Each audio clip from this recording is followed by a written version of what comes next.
he kind of got stuck in the past, I guess. He Our copy of Volume 1 of the Angel, by the way. Nice. Yeah, I have them in my room.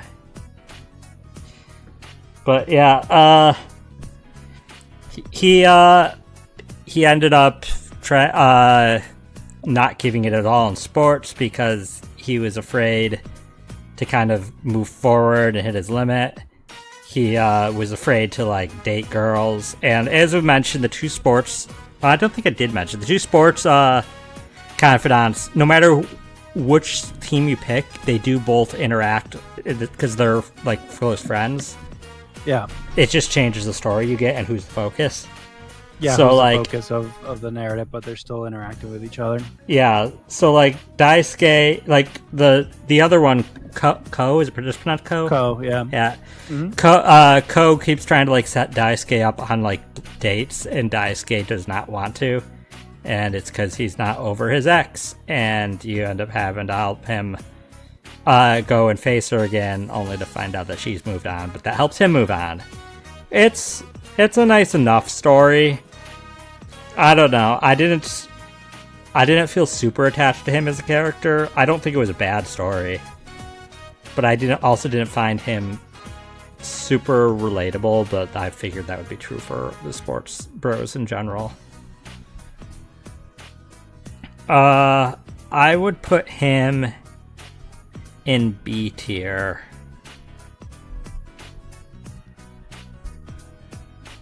Right below the fox. Okay. You want to say anything else, or should we move on? Like you just did Ko, right? I did Daisuke. Where is he? B tier, middle of B tier. Yeah, that is Daisuke. Yeah. I just wanted to verify because I get them confused all the time. No. I like Daisuke. I like Daisuke a lot. I like Daisuke's because no, it's in the other one. It's in Ko's where because Ko's is basketball, right? Ko's basketball. Yeah. Ko's, as I said, I watched somebody else do that social link, which actually made it stick a little less good in my mind because I wasn't interacting directly. But from what I recall, his was he was like adopted. Yeah, he's adopted because his parents couldn't have kids. Adopted parents couldn't have kids. Yep. But they recently were able to actually conceive, so like now he's like in this weird middle ground of like, where do I stand in this? Because like they had me to have an heir, but now that they have like a biological heir, like do they even still care about me? You know, like it's a lot of that and a lot of like helping him kind of like understand life, and like you help him get over a breakup, like one of his first breakups and stuff. That's Daisuke. Is that Daisuke? Daisuke is the breakup. Oh yeah. No, he has like an arranged thing, right? Where he's like, there's like a fancy party, and like I remember it's like it happens on the roof.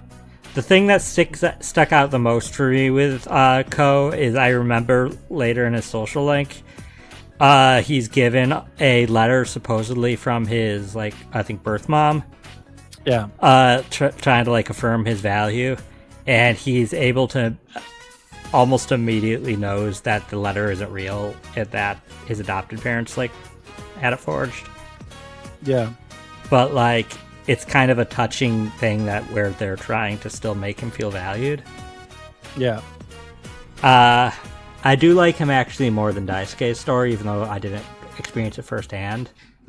Yeah, I like Ko more than Daisuke's. I'd still put it in B tier. That's why I was like, trying to verify who's who.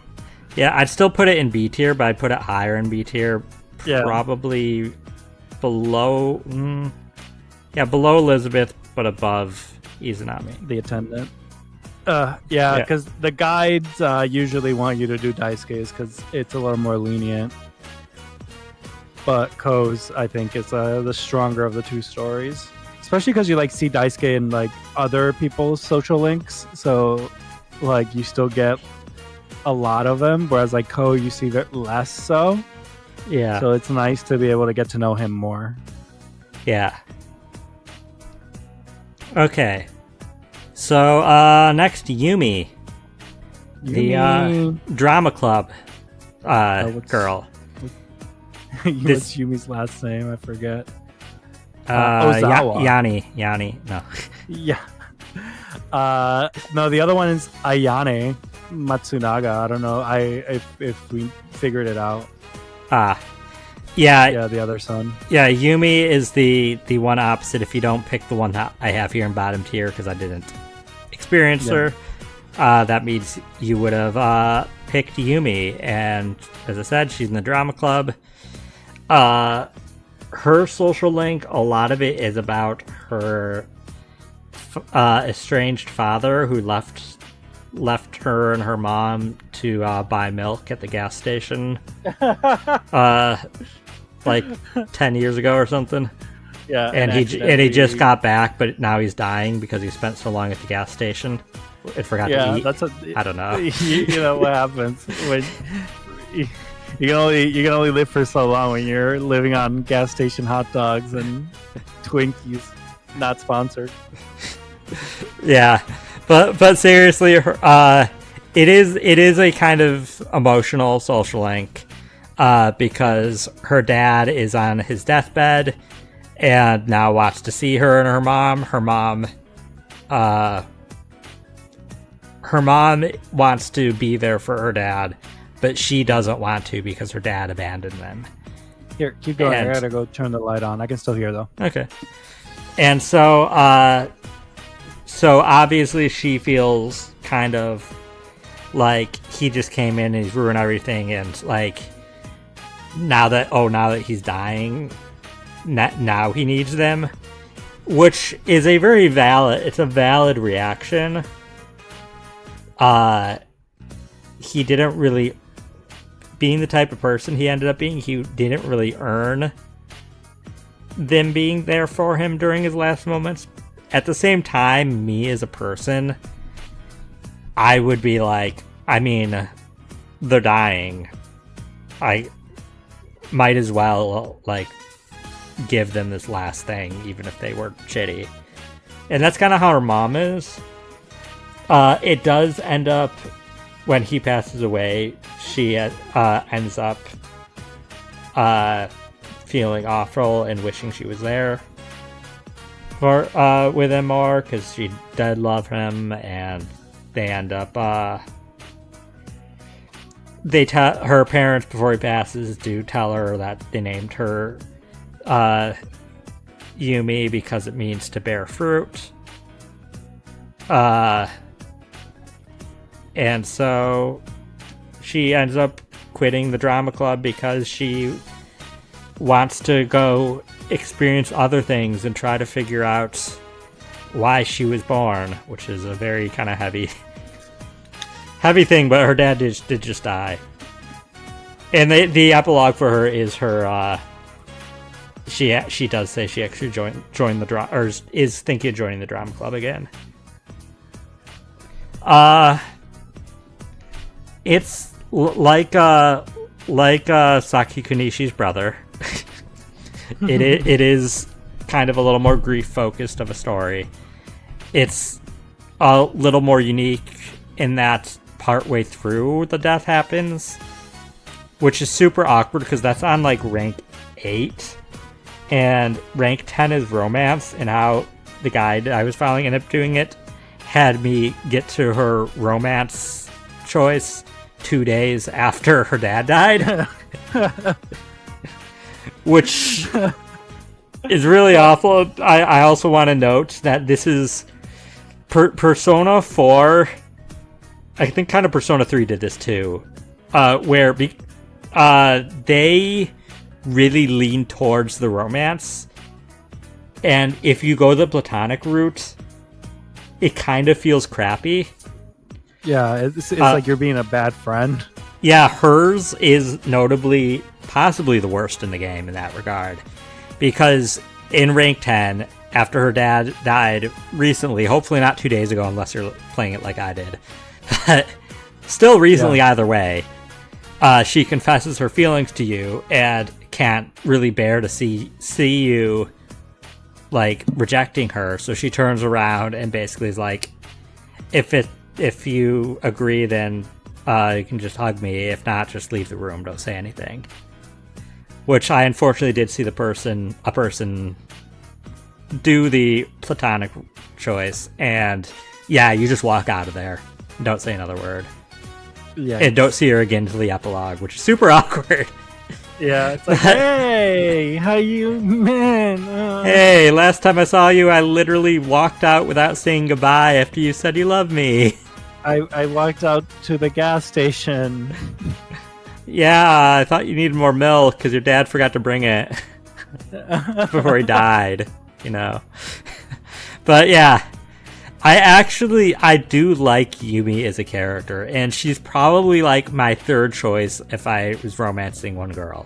I did harem root, unfortunately. Bad choice.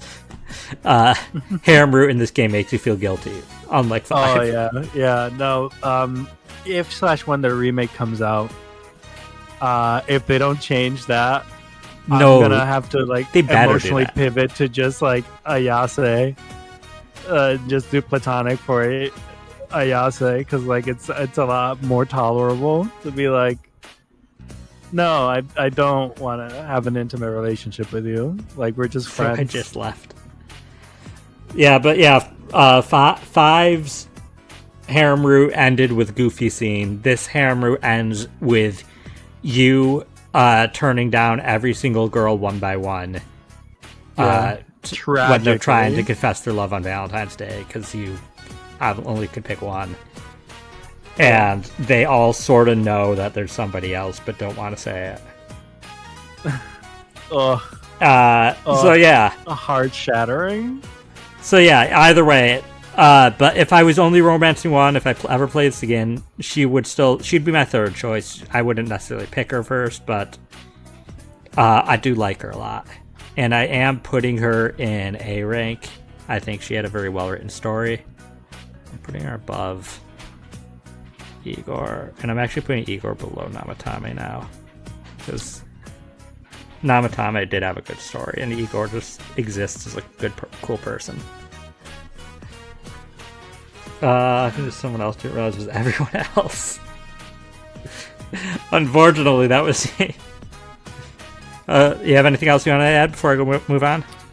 No, I'm good. Okay, so the last of the non-party member classmates is Ai Ebihara. You get her social link while doing the sports team social link, because she joins as manager. Is it manager? I think it's manager. Yeah, manager. Because basically she skipped school too many times and she needs to do something extra to look good. But she, right off the bat, was like, I'm not actually going to come to any of your practices. I don't care about y'all. Yeah, she's like the complete opposite of Persona 3's team manager. Yeah. So, and the first rank of trying to hang out with her, she makes you skip school to go shopping with her to hold her bags. Yeah. Like, and that's literally like an in-game thing. It's not like, oh, it's implied, like you actually lose a day of classes. Yeah, you have to give you like stats and stuff. Yeah, you have to skip school for her. And I know others that didn't even give her social link a chance after that, because she comes off very badly. Yeah. Her early social links involve her being very vain and seeming kind of awful to like there's a nerdy guy that tries to ask her out. But her midway through, her social link takes a very sharp right turn when she develops feelings for either Ko or Daisuke, depending on which team you're on, because they stand up for her when a bunch of kids at school are calling her essentially a whore. Not even that. No, they're calling her. It's essentially equivalent of saying she has an OnlyFans. They're like, she'll do anything for money. So like, which, but no, that's just it. I'll talk about I later, but I don't remember very much about it, so it's just fun to like hear. Yeah, no, the guys all gossiping about her awful, and the sports bro that you're friends with ends up being like, wow, what the heck, guys, that's not cool. And she overhears it, and she's a little distraught by the rumors, but she's also like, I know they exist, I'm used to it. But she ends up developing a crush for that character, so you have to tell that character that she likes them. They're like, yeah, I don't like her. And then you have to tell her, and she's like, oh, okay, yeah, that's fine, I guess. And the next thing you know, she's trying to jump off the roof of the school. And that's really when everything starts to come out, and you find out that she grew up in another town, was overweight and kind of treated awful by guys. The guys she liked ended up calling her gross and didn't want to get her germs and stuff. But then her family came into money and ended up moving towns, and so she took it as a chance to create a new her. She lost a bunch of weight. She started to pay attention to fashion stuff, and she's basically like, guys don't care how you are as a person, they care how you look. So she focused on her looks. And when she found out even her looks weren't enough, she was like, why would any guy like me? They don't like me for who I am or for what I look like. And then the most interesting thing is her social link at that point, you can possibly be her fake boyfriend. And that doesn't affect whether you decide to date her later on. It affects a story split, though, in her social links, which I've only saw in the one where you decide not to be her fake boyfriend. And which I think was really good, because it's not even fake boyfriend, it's a rebound. Whether you want to be a rebound. And if you don't, then she actually develops a genuine bond for you, and by the end actually confesses she really has feelings for you, and she knows that now. And I think, honestly, she's a very well-written character that went through a lot of crap, and she grows. Like, she's a lot of kind of what I like to see most in social links in Persona, where the person genuinely doesn't just grow over the course of the events, but grows partially due to your influence with them in the bond you grow with them. She learns to be actually confident in who she is. She learns to that she doesn't have to make herself look pretty to be worth love, but she also, that doesn't mean she's not going to try, but she overall, I think, also very interestingly, she's one of the few social links that you can reverse and also break. I think she's the only one that you can do both. Mm-hmm. She's her in 4, yeah. Trying to romance her is a minefield. But yeah, overall, she is honestly S rank for me, and if I replay it and only date one girl, I'm probably dating her, because I really liked her character arc. I'm still putting her right below Saki Kanishi's brother, because Saki Kanishi was a great character, so her brother deserves that. Sorry. But yeah.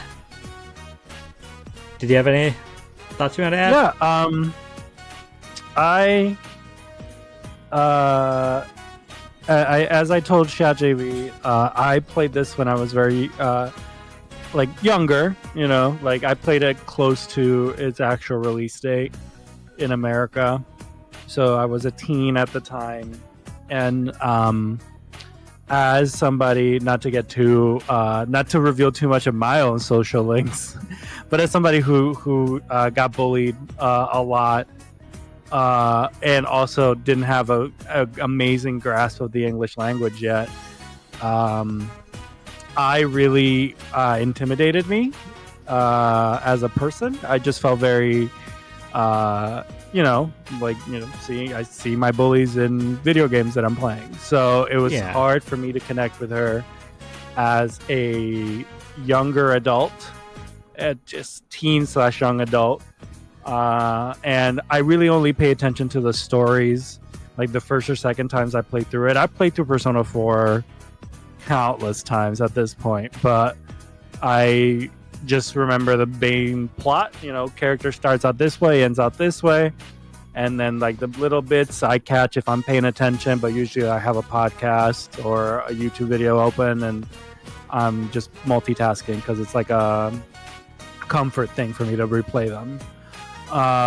So I is one of those characters who, for me, obviously, it was like that initial, for lack of a better word, like trauma is what stuck more. So when Shad started talking about her, I was like, oh yeah, like there's like, obviously she's gonna grow because most social links do, but then like you took the time to kind of like break down her character in a way that I never really did. And it's like one of those things where it's like, that's like the beauty of the Persona franchise, right? Because like Igor, right? Like you can't really judge a book by its cover in any capacity, because characters that, may initially come out as one way are completely different if you take the time to know them. And I think it's like a good lesson in real life too, right? Like obviously, like it's hard. Like I wouldn't say, try to befriend your bullies. Like that's not necessarily what I'm trying to take away from this conversation. Yeah. But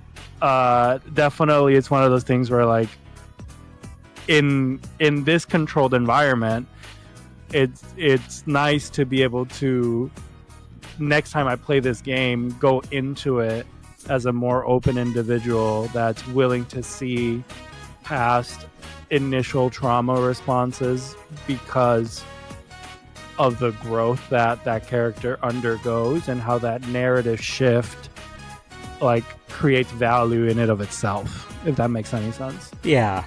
And I definitely don't want to ever imply that like her being how she behaves at the start of the social link is excused by who she becomes. The bad stuff we do isn't excused because we became better people, but also there needs to be incentive for people to become better people. Yeah. And I think there's a lot in current culture that doesn't allow that for people, that you make a mistake, and thanks to the internet and thanks to how people are on social media, you're not allowed to ever move past that and grow. You're just forever treated as awful. So, like, what reason would you have to try to be better if people are still going to treat you based on how you were initially?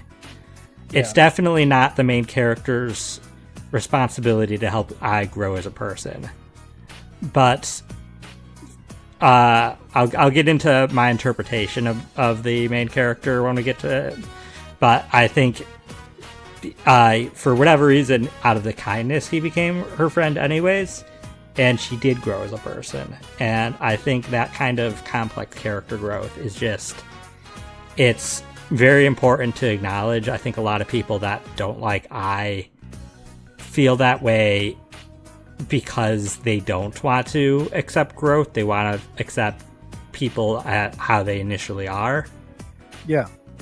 And which is a shame, because Persona as a whole is very much about that character growth. I think I, in a lot of ways, is one of the, if not the best poster child for that on Persona, of a character where, like the character I think of closest to that, honestly, is like Junpei from 3.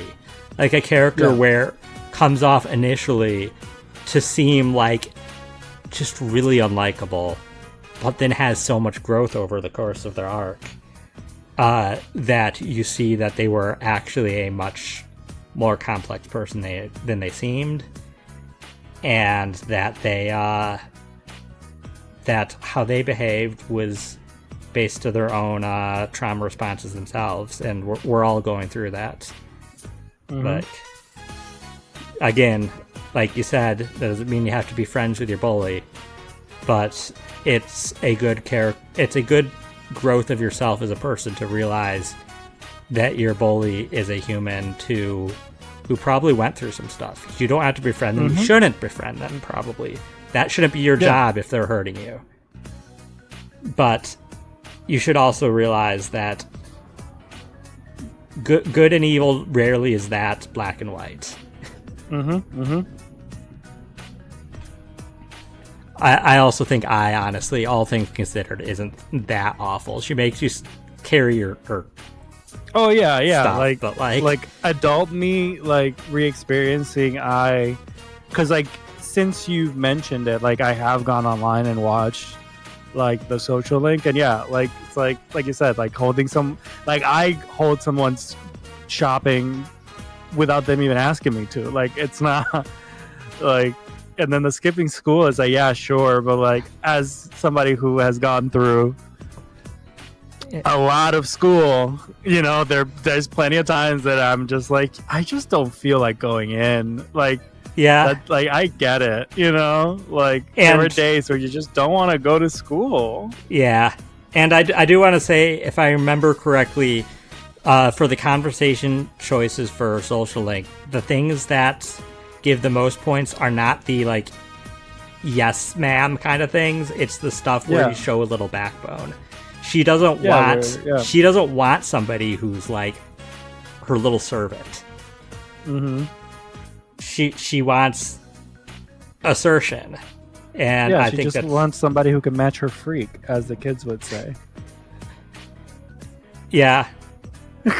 Did you not like that? I'm not going to think on it too much, so I don't know. Okay. Now to move on to what is her name? what is the daycare mother name? To tell you, or you? I'll know it as soon as I hear it. Eri Minami. Eri, that's it. Yeah. So yeah, this is one of two social links that you get. 3 social links that you get from Job. From working, yeah. Which is, I believe, exclusive. No, it's not exclusive to this game. In five you have to do the soba job to. Yeah, that's essentially the same thing. Yeah. And then 3, I don't remember 3 needing. I don't think 3 needed any of the jobs. Yeah. But you need money though. What? You need money for Tanaka.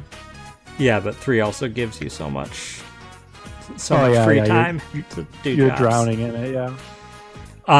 Eri is as I said, she's a mother of a child who goes to the daycare that you work at. Yeah, and not really a mother, she's a stepmother. She initially comes off kind of not caring about her stepson. She married this man who she didn't find out till right before the wedding that he had a child. She was like, oh, I guess I'll kind of learn to deal with it because I love him and we'll figure it out. And then as soon as they got married, he went off overseas to business. Now she has to take care of a boy she doesn't know at all. Can you imagine? Can you imagine? Oh, literally, I don't even think I would know that man. It's like you're telling me you had a kid this entire time that we've been dating, and you not once brought it up. Having kids is far from a deal breaker for me. I'm at a point where I actually realize I find it attractive if I know a person is a good parent. Yeah, I'm not saying. But if they're hiding it from, if they hid it, that's the problem. Yeah, that's having a kid. That'd be the red flag. And never bringing it up is a problem. Honestly, she should have ran before they got married. A lot of my issues. So Eri, I have very mixed feelings on. I feel bad for her as a character, but a lot of my issues with her are things that she should have been able to do by herself. She shouldn't have gone into this situation. Now that she's in this situation, she, as the adult in this relationship, should be taking responsibility because she doesn't take care of the kid. She brings him to daycare and then watches TV all day. and she doesn't know at all what he likes. She doesn't talk to him, but then she complains they have no relationship. And I'm like, you have no relationship because you're not building a relationship. Like, a kid isn't just, especially like this kid is like, what, 8, 10? He's an elementary school student. Yeah. I think he's 9. I think they said he's 9. I'm not sure though. But he's not at an age where he's going to just latch onto somebody that's not making an effort to like connect with him. Especially his dad's not here and he doesn't know her. So a lot of my issues should be like taking charge a little in her life and actually not just going to the daycare and complaining to a worker there. I'm sorry to interrupt, but you muted yourself, so I can't hear you. Oh. I don't know if you muted yourself for everyone as well. Nope, I did not mute myself. That was... I can hear you now, yeah, but it's like very quiet. Now, is that there better? we go. That wasn't me. Yep. That was the Twitch guest star thing. Yeah. That was I don't know what point it muted, but you were just getting into how she, it like literally like less than 30 seconds. yeah, I my issue with her as a character is she should be getting herself out of the situation herself. She shouldn't be complaining to some daycare worker. She complains that she has no relationship with her stepson, but does nothing to try to build a relationship with her stepson. And there's definitely worse parents in video games I've played, in Persona games I've played, in this Persona game I've played, but there's definitely better. And another hydrate.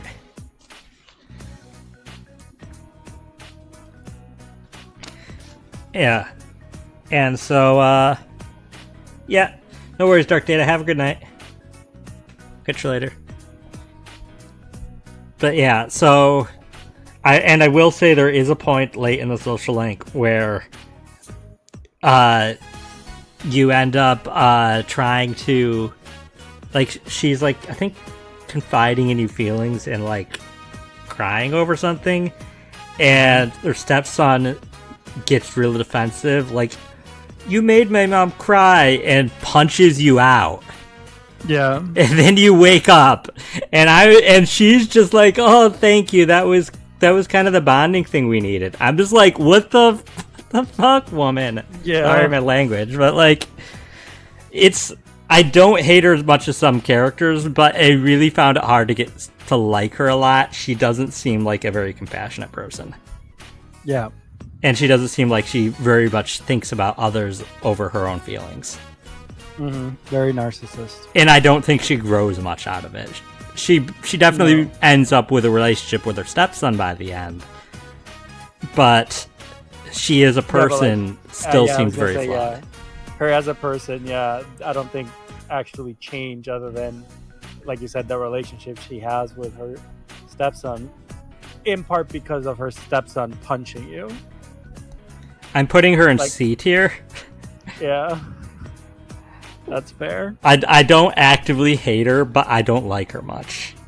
Yeah. And I really wanted to like her, because at first I was like, oh, another mommy character, for lack of a better word. Well, she's like the reverse of like I, right? She like seems like a nice, sweet person, but then like you get to know her and you're like, oh, you're actually kind of terrible.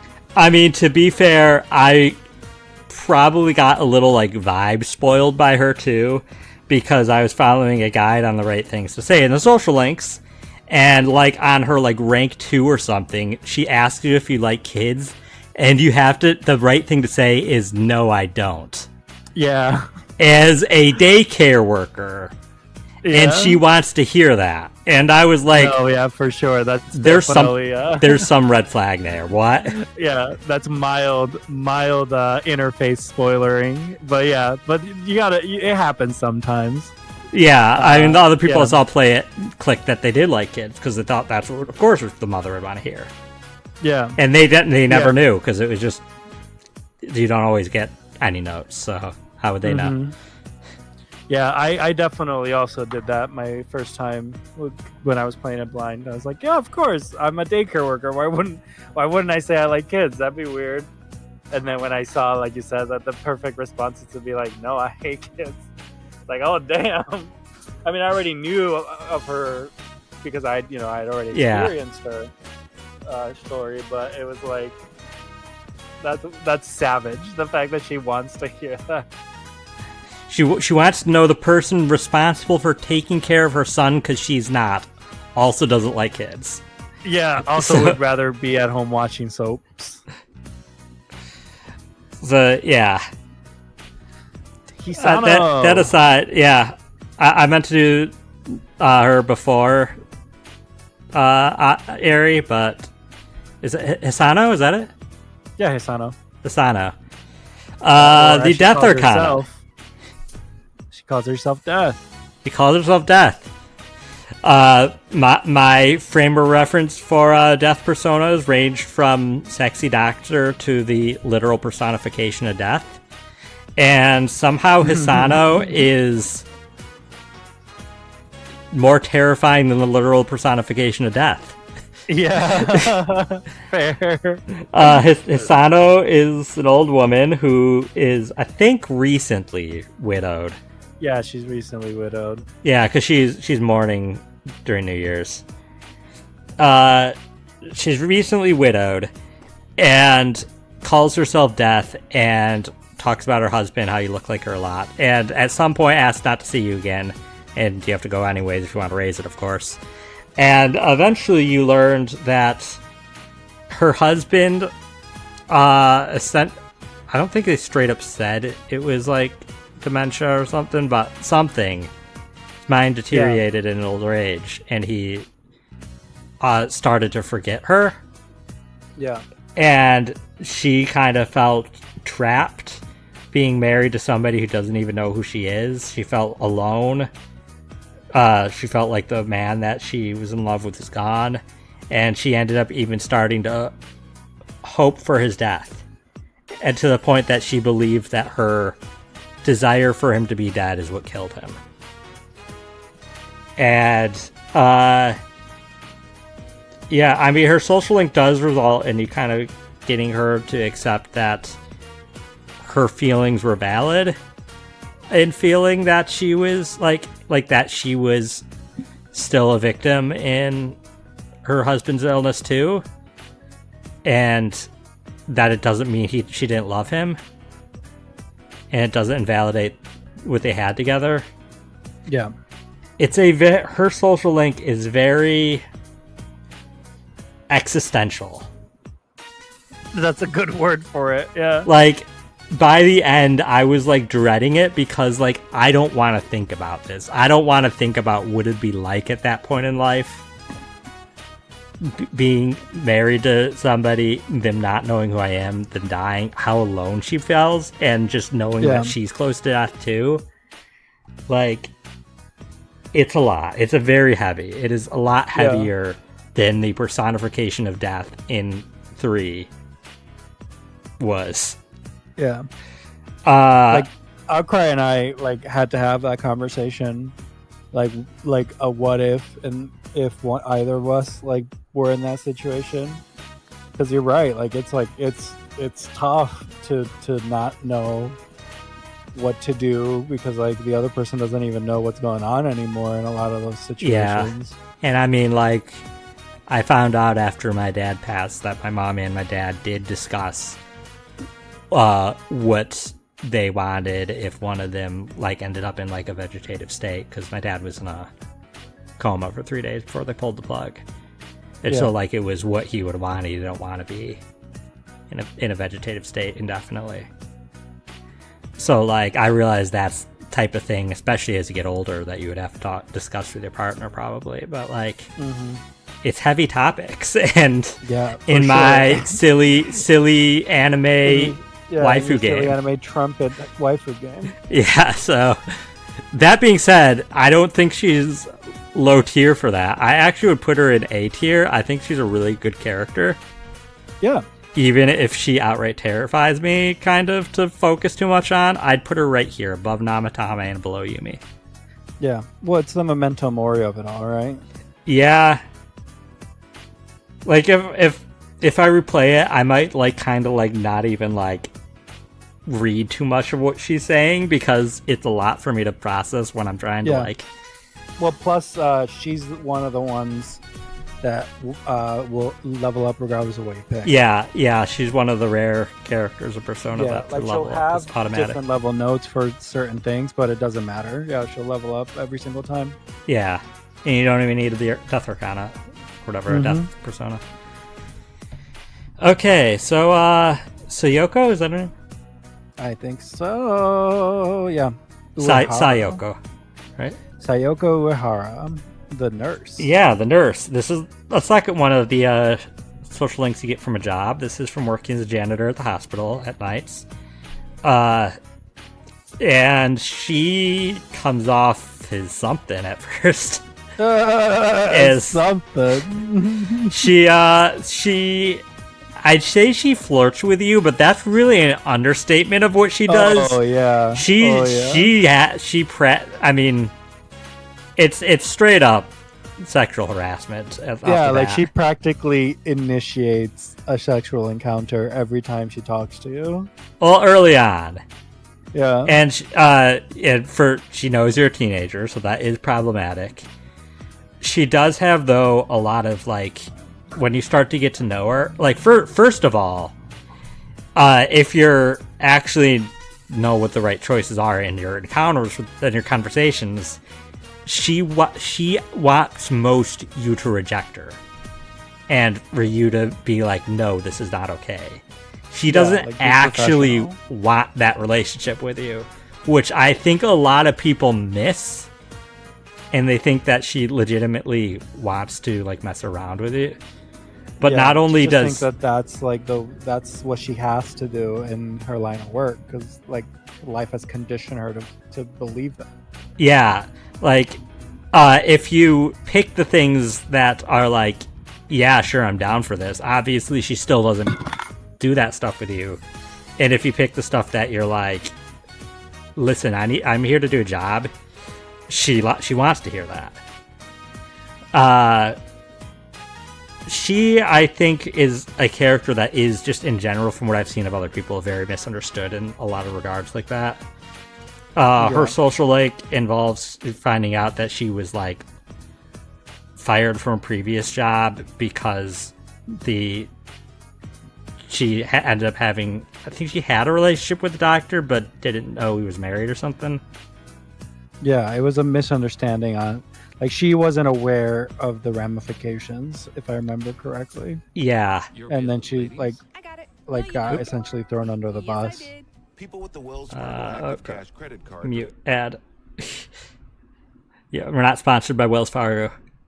No. But Wells Fargo, if you want to be... If you want, I will sponsor... It can be sponsored by you. Okay, but, yeah, so... sorry, fixing my windows. So, yeah, overall, and by the end of the social link, she does leave, which is kind of sad. I don't love the social links that, like, have the character leave so you can't see them anymore. Though, I mean, I don't, like, hold that against them. That's character progressing. And so, but I don't know. I actually really like her. I don't think her story's super deep, but it's fine for what it is, and I think her personality is really interesting. Had she actually been trying to initiate a sexual encounter with a minor, I would have not liked her, because that's not good. But she wasn't trying to, and I think that the nuance in that character is important, that she's acting that way for other reasons and not because she's Predator. Yeah. I would honestly place her in top of A tier. Current top of A tier, at least. That's fair. I also think she has a really cute design, and yeah, as somebody like who is not sweater. a 17-year-old boy, I would be interested in her. Yeah. I have a little cheat sheet of characters near me, and apparently in 5, the doctor when she's calling the hospital for the social link for the hospital is talking to her. Interesting. Yeah, she says Uehara-san. Huh. Okay. Yeah, right. Like, I literally, the gap between both games was so long for me that I didn't even realize. Fair, yeah. I don't know if I would have even noticed anyways if I played them in order, but yeah. Last of the social links that I feel are like more minor social links. Yeah. What's this little shit named? Shu. Shu Nakajima. Shu Takumi. Shu Nakajima. So Shu Takumi is a Nakajima is actually like a really relevant name for the Shin Megami Tensei franchise. Fair. That's the name of the first protagonist of the Shin Megami Tensei games. Well, Shu Takumi is also very funny. This definitely has no relation to that protagonist. Yeah. Shu is a kid. Is the last of the 3 that you get from doing a job. It's the tutor job. You go to tutor him.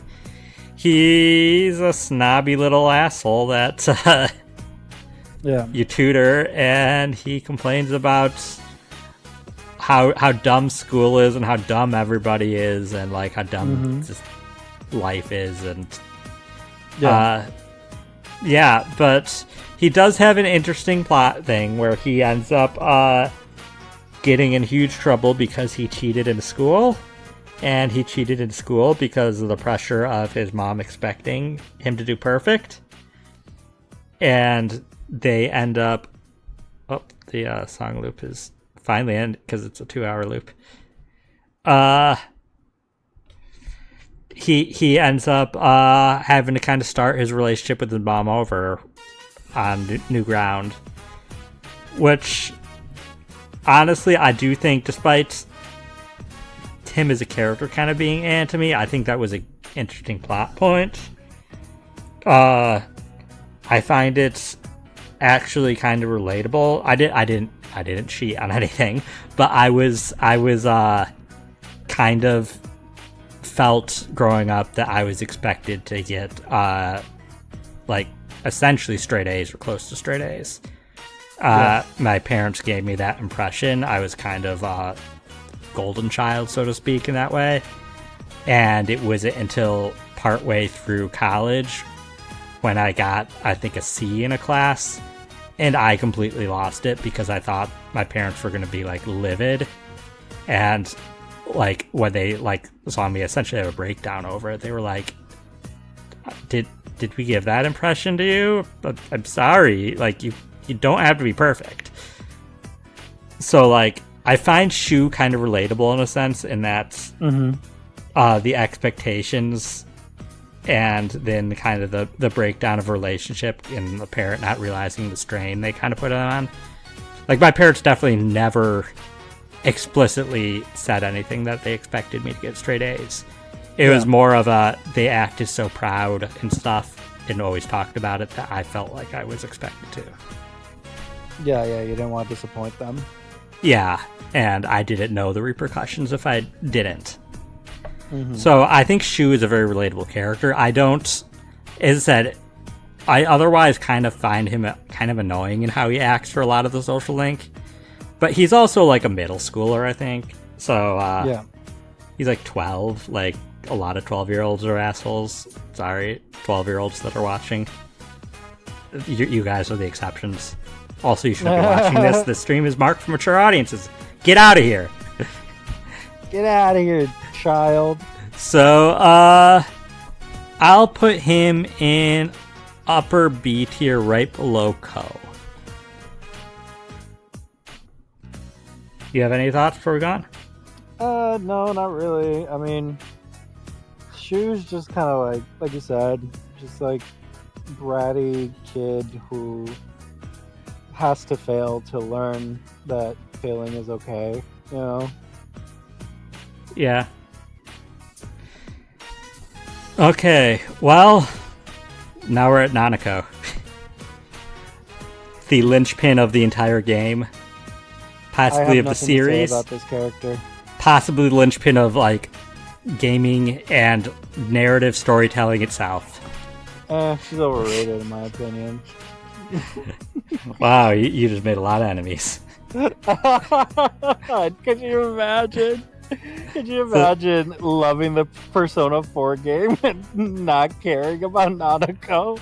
Well, yeah, the game does so much to make you love Nanako, and I can't imagine actually enjoying Persona 4 without liking Nanako. Like, yeah, I feel like you wouldn't be properly like Persona 4 wouldn't be offering anything you care about then.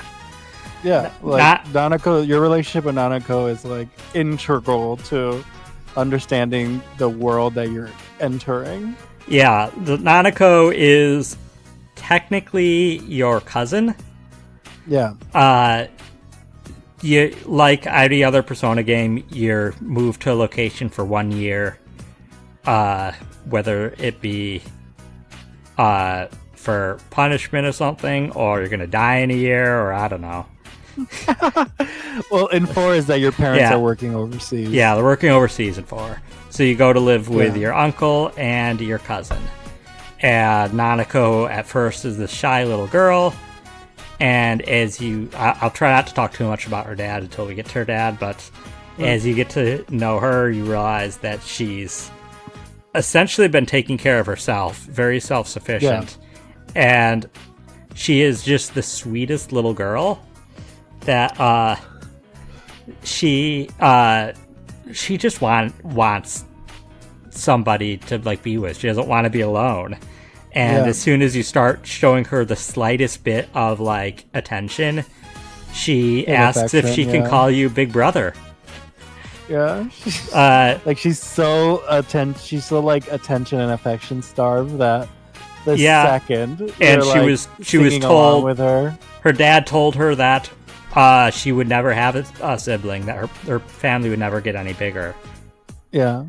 And so that actually happens very early, that she ends up starting to call you big brother. And it's tragic. Every time you get home from school, you get her cheerful, "Welcome home, big brother." Welcome or big home, bro, big sorry. Bro. Yeah. Welcome home, big bro. Big bro. Oni-chan. Tadaima, Oni-chan. And yeah, so you just build this relationship with her. She gets kind of involved with a friend group too. They all kind of act like big siblings to her, which is the sweetest thing.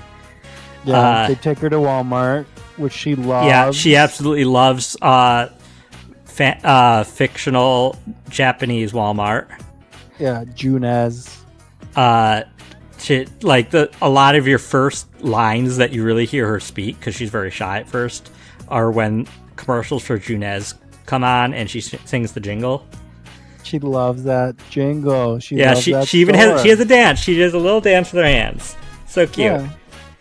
Yeah. And she I'll talk about her relationship with her dad when we get to her dad. Which is really hard not to, but I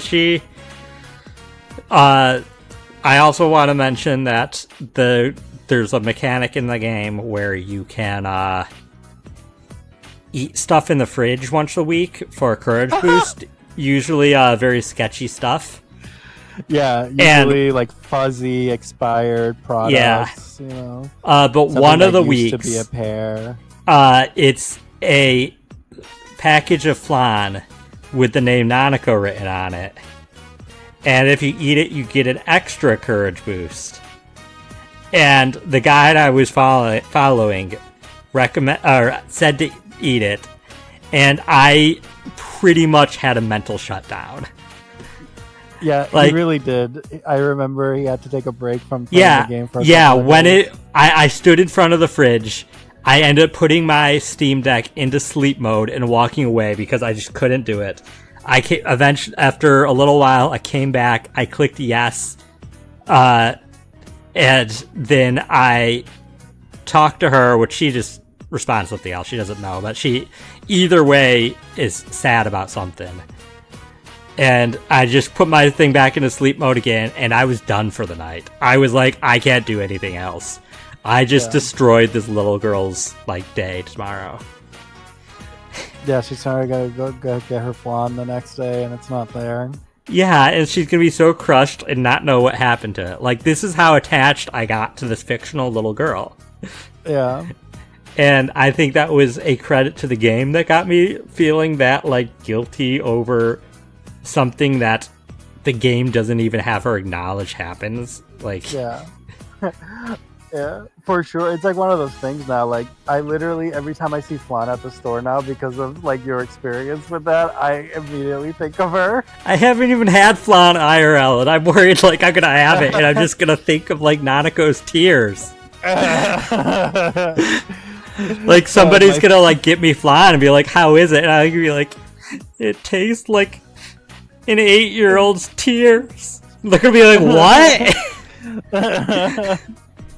It tastes like I crushed all joy in a small child's life. Yeah, but overall, you build this really close relationship with her, and the game does it for a reason. They end up making her a victim near the end of the game, and she dies. Depending on your choice, it's permanent for that ending. And it is, by the way, there's some parts of the game where you could tell the voice acting is from a 12 or 13-year-old. I think it's older than that. I think it was 2008 or 2009 it came out. Yeah. A 16-year-old game. This was not one of the places. Nanako's voice actress was really good. And it really tugs at your heartstrings during the plot. So, yeah. Honestly, Nanako is kind of the soul of Persona 4. I never knew how much I would care about a character in the game, let alone to a level that affects me mentally. Yeah. But I think that's a very good attribute to how well written they did the scenes with her to make you really care about her. And you end up feeling very protective about her. She is S rank. She is currently at the top S rank. That's fair. Anything to add? Oh, I mean, no. Nanako is everything you said. It's such an important character, and I think it really makes you think of the game and relationships in a really strong way, especially because of the way that the story plays out. It really does want you to, like you said, throw the character through the TV as punishment because they killed your sister. Yeah, I think that's something that neither 3 or 5 did with a social link to that level to make it. They definitely had social links that were very important as a plot, but they didn't use the social link to this effectively to manipulate your feelings to the plot events. At most, they just did it to get you attached to a character, and then plot twist, they betray you or something. But unfortunately for every Nanako, there's a Dojima. Who's next? Dojima is your dunkle, your dad uncle. He's the one who agreed to take you in, and after picking you up and taking you home, he proceeds to go fuck off, and you see him like 4 times. I mean, you see him more than that, but the thing is, as mentioned, Nanako had to take care of herself, and that's because he wasn't present. His Nanako's mother and his wife passed away years ago, and he kind of, a combination of throwing himself into his work to try to capture her killer, because it was a hit and run, a combination of that and just him struggling to face Nanako because she reminds him of his dead wife, make it so he's pretty much always at work, and he'll make promises to do stuff with Nanako and then promptly break them. And you get to see the fallout with this little girl, and that's part of why you get so attached to her, is because you step up to be the one to be there for her because her dad's not. One part of his character that really stuck with me was that he not only doesn't do almost any of the chores, he only makes coffee, and he says straight out that the reason for this is when he married his wife, she said the only thing he would have to do is make the coffee. And I'm like, what kind of shitty person are you that you stuck to that to the point where she's gone? You're taking care of this little girl and you're making her do all the chores because your dead wife told you didn't have to do them? Like, are you proud of yourself? Like, you're just a bad dad. He does grow a bit over the game. He starts to, especially if you social link, you start to see he accepts that he can't hold that against his daughter and stuff. What happened? He needs to actually be there for her now because she needs him now. And even in the story, he gets hospitalized from an injury trying to save her. And still, his character only grows so far. The epilogue has Nanako coming back from piano lessons and mentioning that her mom used to play piano, and he basically makes a comment that, like, I almost would have been against that because, like, I don't want reminders of her. I'm like, what the heck? Dojima is, when I said that that there's worse parents than Eri in this game, I was talking about Dojima. Yeah. And I've seen a lot of Dojima, like, I don't want to say apologists because that's kind of derogatory, but like fans, people that think Dojima wasn't that bad. Yeah, like people comparing, like, oh, you got muted again.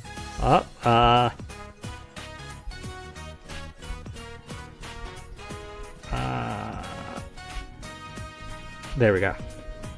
Yep. Don't know why it's doing that. Yeah, I've seen a lot of people that, like, try to defend Dojima and think that he grew to be, like, a good father figure in the game. Is somebody who has very strong opinions on fatherhood in general, having lost my dad that I think was honestly a really good dad, and I'm very attuned to how fathers are portrayed in media, which often is not good, and usually very unequal to how mothers are portrayed. Dojima is still barely above the bar of, like, badly portrayed media fathers. Yeah. In that the bar's somehow still below him, but I wouldn't call this man a good dad even by the end of the game. Oh yeah, absolutely not. Absolutely not. Like, Nanako honestly should be living with you and his parents. Yeah. At this point. Dojima is the type of person that he's a father, but not much of a dad. Yeah. And I don't know. I unfortunately, I'm going to put him in D tier. That's fair. I'm actually going to put him above Mitsuo, even though I know you like Mitsuo. Oh, I don't mind. I don't like. I mean, I like Mitsuo for the theoretical potential of Mitsuo. Mitsuo as a character in game, it's trash. Yeah, and I'll say, up until around mid-November of the game, Dojima would be F tier. Dojima had enough growth to go up to D, but D for me is still bad. So yeah, it's still a failing grade. Yeah. The only thing I want to say about Ryotaro Dojima that you have not said yet is that, like, even in those moments where you're like he was trying to, like, you know, he got hospitalized because he was trying to save Nanako. Like, I'm like, he was like, it's like it was easy for him because that was his job, you know? Yeah, like, I agree. Like, it's like 100%. Like, he just is cop. Like that is the thing he is most, and it just so happens that being cop in that moment also meant that he was theoretically trying to be there for his daughter in that way. Yeah, I will stretch it beyond just that accident still to, like, he kept reopening his injuries, trying to visit her in the hospital, and then even which that's a little beyond his job, and beyond his job as cop. That's not beyond his job as a dad. yeah. But and his intense reaction to her dying. Yeah. It did make you think, well, you still could in your lifetime turn around and be a good dad. You have a lot of work to do, but you're not an entire lost cause.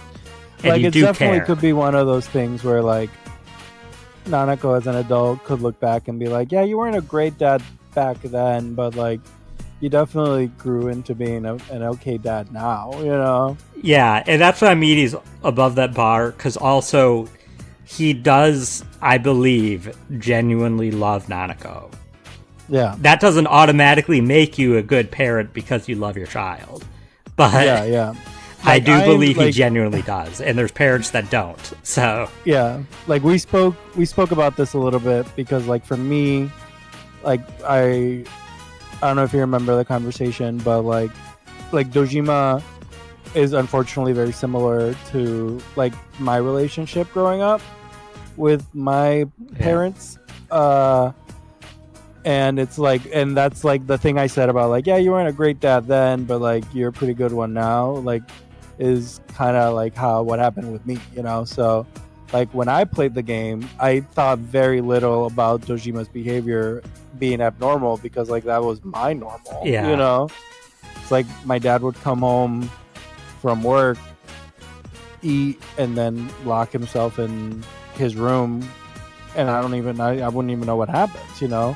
I mean, like, there's so many things about my dad that I literally didn't even know until this year. For good or ill, you know? And it's like, I didn't even, like, literally, it was, like, so normalized. But, like, after hearing you talk about it, I'm like, oh yeah, no, Dojima's kind of a scummy, not good dad. I mean, had I played this as a kid, which is M-rated, so, like, I don't know if I should have, but had I played this as a kid, I don't think I would have been as harsh with Dojima. And I didn't have a dad like I had a better dad than that. But, like, I also wasn't, I was a kid. I didn't realize how much should be going into being a parent. Mm-hmm. And it's like, it's kind of like how, like, reading reading what was it, young adult fiction as a kid versus an adult. You read it as an adult and you're like, why are these kids acting dumb and doing things they shouldn't do? Yeah. So, like, I'd have that mindset. That. Yeah. So if I was playing this as a kid, I'd be like, oh, this is fine. Like, the kids are taking charge.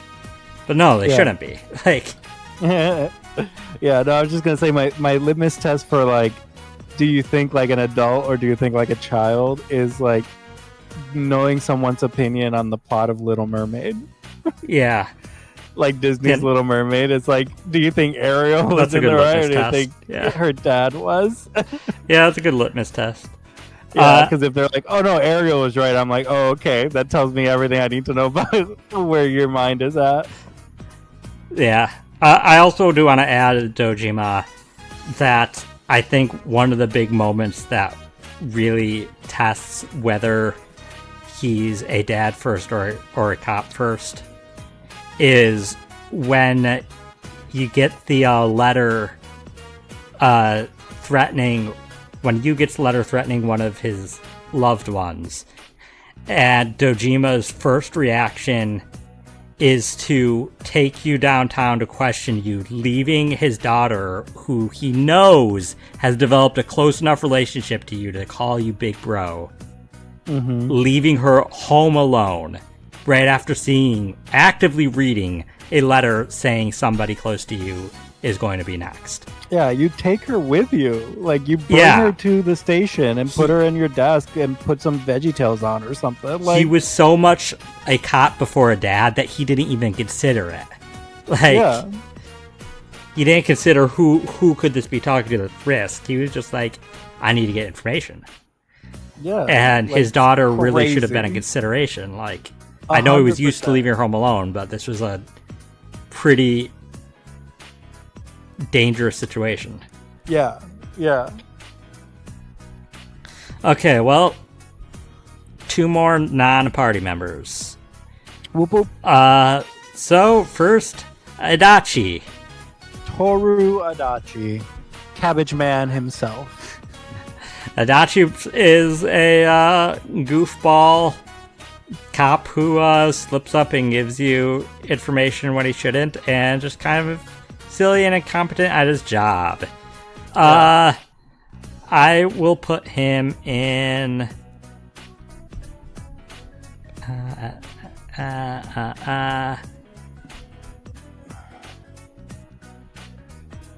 honestly, I want to put him in low S. I actually like Adachi. He's silly. Yeah. Okay, let's move on. Moving on. But Adachi's the big bad, and he's well, not the big bad, but like kind of the catalyst for the jouissance, the narrative through line. He is the serial killer. He is. The game kind of, if you max out his social link, you do get an extra scene. The game kind of shows you that this is what you could have become. Yeah. And Adachi is really very much kind of a foil to you in that regard. It's very similar to how Akechi is done in 5. Where he's the other character given the same similar power, but he formed no bonds. Like, in a lot of ways, I feel like Akechi is a better Adachi. I actually want to move him to A because, now I think about it, he's an unrefined Akechi. Yeah, for sure. Akechi is definitely the logical evolution of an Adachi character. Yeah, but I do like the bumbling idiot thing with Adachi. That it was very clever, and had I not already from the fan base seen things that made me suspicious of Adachi, I might not have suspected him at all. Yeah. No, I certainly didn't. You know, in the one part of the game where you have to like indicate who you think it is, and like you get an ending based on it. Like, I had to save and reload until I got it right, because like I skipped over him. Like, I would have never thought, like, why him? Like, there's nothing in the story, and then you have that pause, and it's like, oh wait, there's multiple things in the story. What am I talking about? Yeah, they do a good job at hinting at it without spelling it out. Something that I think is done well in some other games, like the Zero Escape games and Somnian Files, where they have plot twists that are repeatedly hinted at, but in a clever way that you might not notice, or there's a good chance you won't notice the first time. Yeah. And I definitely, when this game gets a remake, I'm interested to knowing what I know now about Adachi, see what I can notice. So, that being said, I still stick to roughly where I place him. I think he's a good enough villain. Yeah, it's a good character, like in both facets of himself. But as you said, right? Definitely, not an Akechi by any stretch of the imagination. Yeah, but I think I see a lot of people who don't think he's that good, and I think he's pretty good. Yeah, he's fun. I mean, he definitely has a fan base. Most of the fan base I've seen post really silly stuff with him, so yeah, I think they lean into the silly part, even if that was kind of a facade. Okay, and the last non-party member, Marie. Yeah, I did keep calling her Mari when I was playing it. Not Marie, but like instead of Marie, I kept thinking Mari. I've been ruined by Tactica. But yeah, she is the other Velvet Room attendant I mentioned 2 hours ago. Who's she's punk emo scene kid who is also very tsundere. Yeah. Which immediately put her on my radar as I tried to figure out, do I want to date her? Because, and I'm like 98% sure if I played this when I was a teenager, I would have dated Marie. Yeah. She was aesthetically literally the type of girl that I was into and dated. And the tsundere insulting you stuff, I think I probably would have eaten that up. I still like that. I appreciate other characters more, but like, I think she's still a fun character. It was interesting getting a Velvet Room attendant that was that heavily invested in the plot that like they met the party members. I don't think any of the other Velvet Room attendants met party members outside of like spin-off games or at the very end, I think, of 5. But like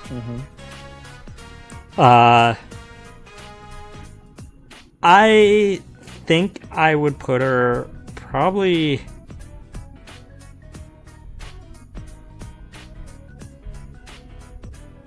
honestly right here, right after Adachi.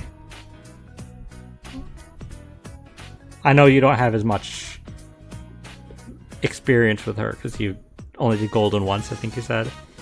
I mean, I've gone back to it a couple of times, but like it's definitely like I haven't gotten up to the peak of where her plot, where all the things with her specifically happen at the end, towards the end of the game.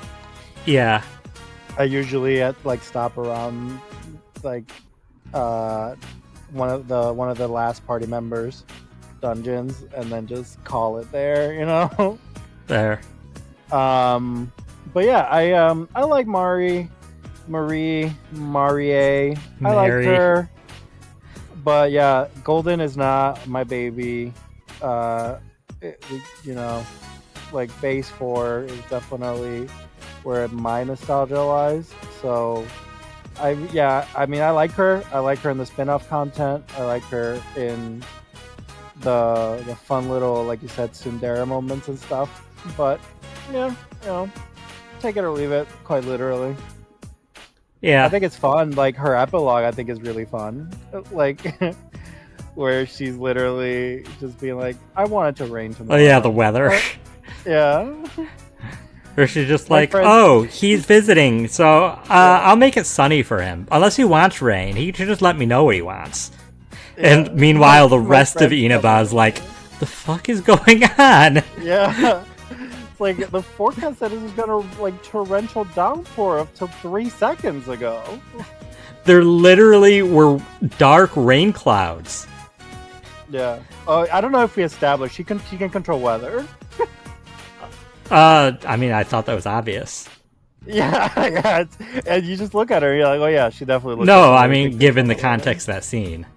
Yeah. But also, I just kind of assumed that Velvet Room attendants are like insanely powerful and can do stuff like that. Yeah. Given how the fights go with them. Well, yeah, but she's not cut from the same cloth as other Velvet Room attendants. To say it. Yeah, she's built different, quite literally. Okay, but she was, spoiler alert, we've already said so many spoilers. She is also a god. Yeah. Like mega spoilers for the entire franchise. Like, Igor didn't make her. Yeah. Well, she said where she came from. Yeah. And, like, again, she was basically a god. I think made by Izanami. Mm-hmm. So, like, I still assumed she was at the same power level, if not higher than the Velvet Room attendants.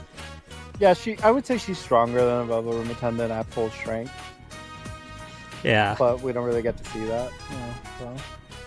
I mean, yeah, I was going to say we fight her, but we don't fight her. We fight an aspect of her, I guess. Yeah. Okay, so party members. So first, our little problem child, Yosuke. Yosuke. Honestly, I like Yosuke as a goofball character. He is the type of person I probably would hang out as a friend. He's also the type of person I'd have to keep being like, don't say stuff like that. Yeah, like, dude, no, that's uncalled for. Yeah, like, that's actually very offensive, Yosuke. Don't. Yeah, that's, like, I love you, friend. That's very problematic. I do wonder about the timeline where we got Yosuke as a romance option. Yeah. And I know, like, the voice lines were recorded and everything. Yeah. He was originally intended to be a male-on-male romance option, but he was cut. Yeah, and there's some lines that definitely were left in from that, like him talking about the protagonist being good with their hands and stuff. Yeah. But even if he's problematic, I don't dislike him as a character. Yeah, I think it's just like he needs to grow, you know? Yeah, he's no Junpei. He doesn't have that kind of character growth happen in the game. Yeah. But he also, I like him more than I like Ryuji in terms of first male friend. Mm-hmm. Though maybe he should be compared to Morgana because that's the magician. But I definitely like him more than Morgana. So yeah, yeah. Like Yusuke's definitely one of those people who, like, as an adult, like, probably looks back on their teen years and was like, yeah, it was like super cringe. Yeah, I'd put him. Like,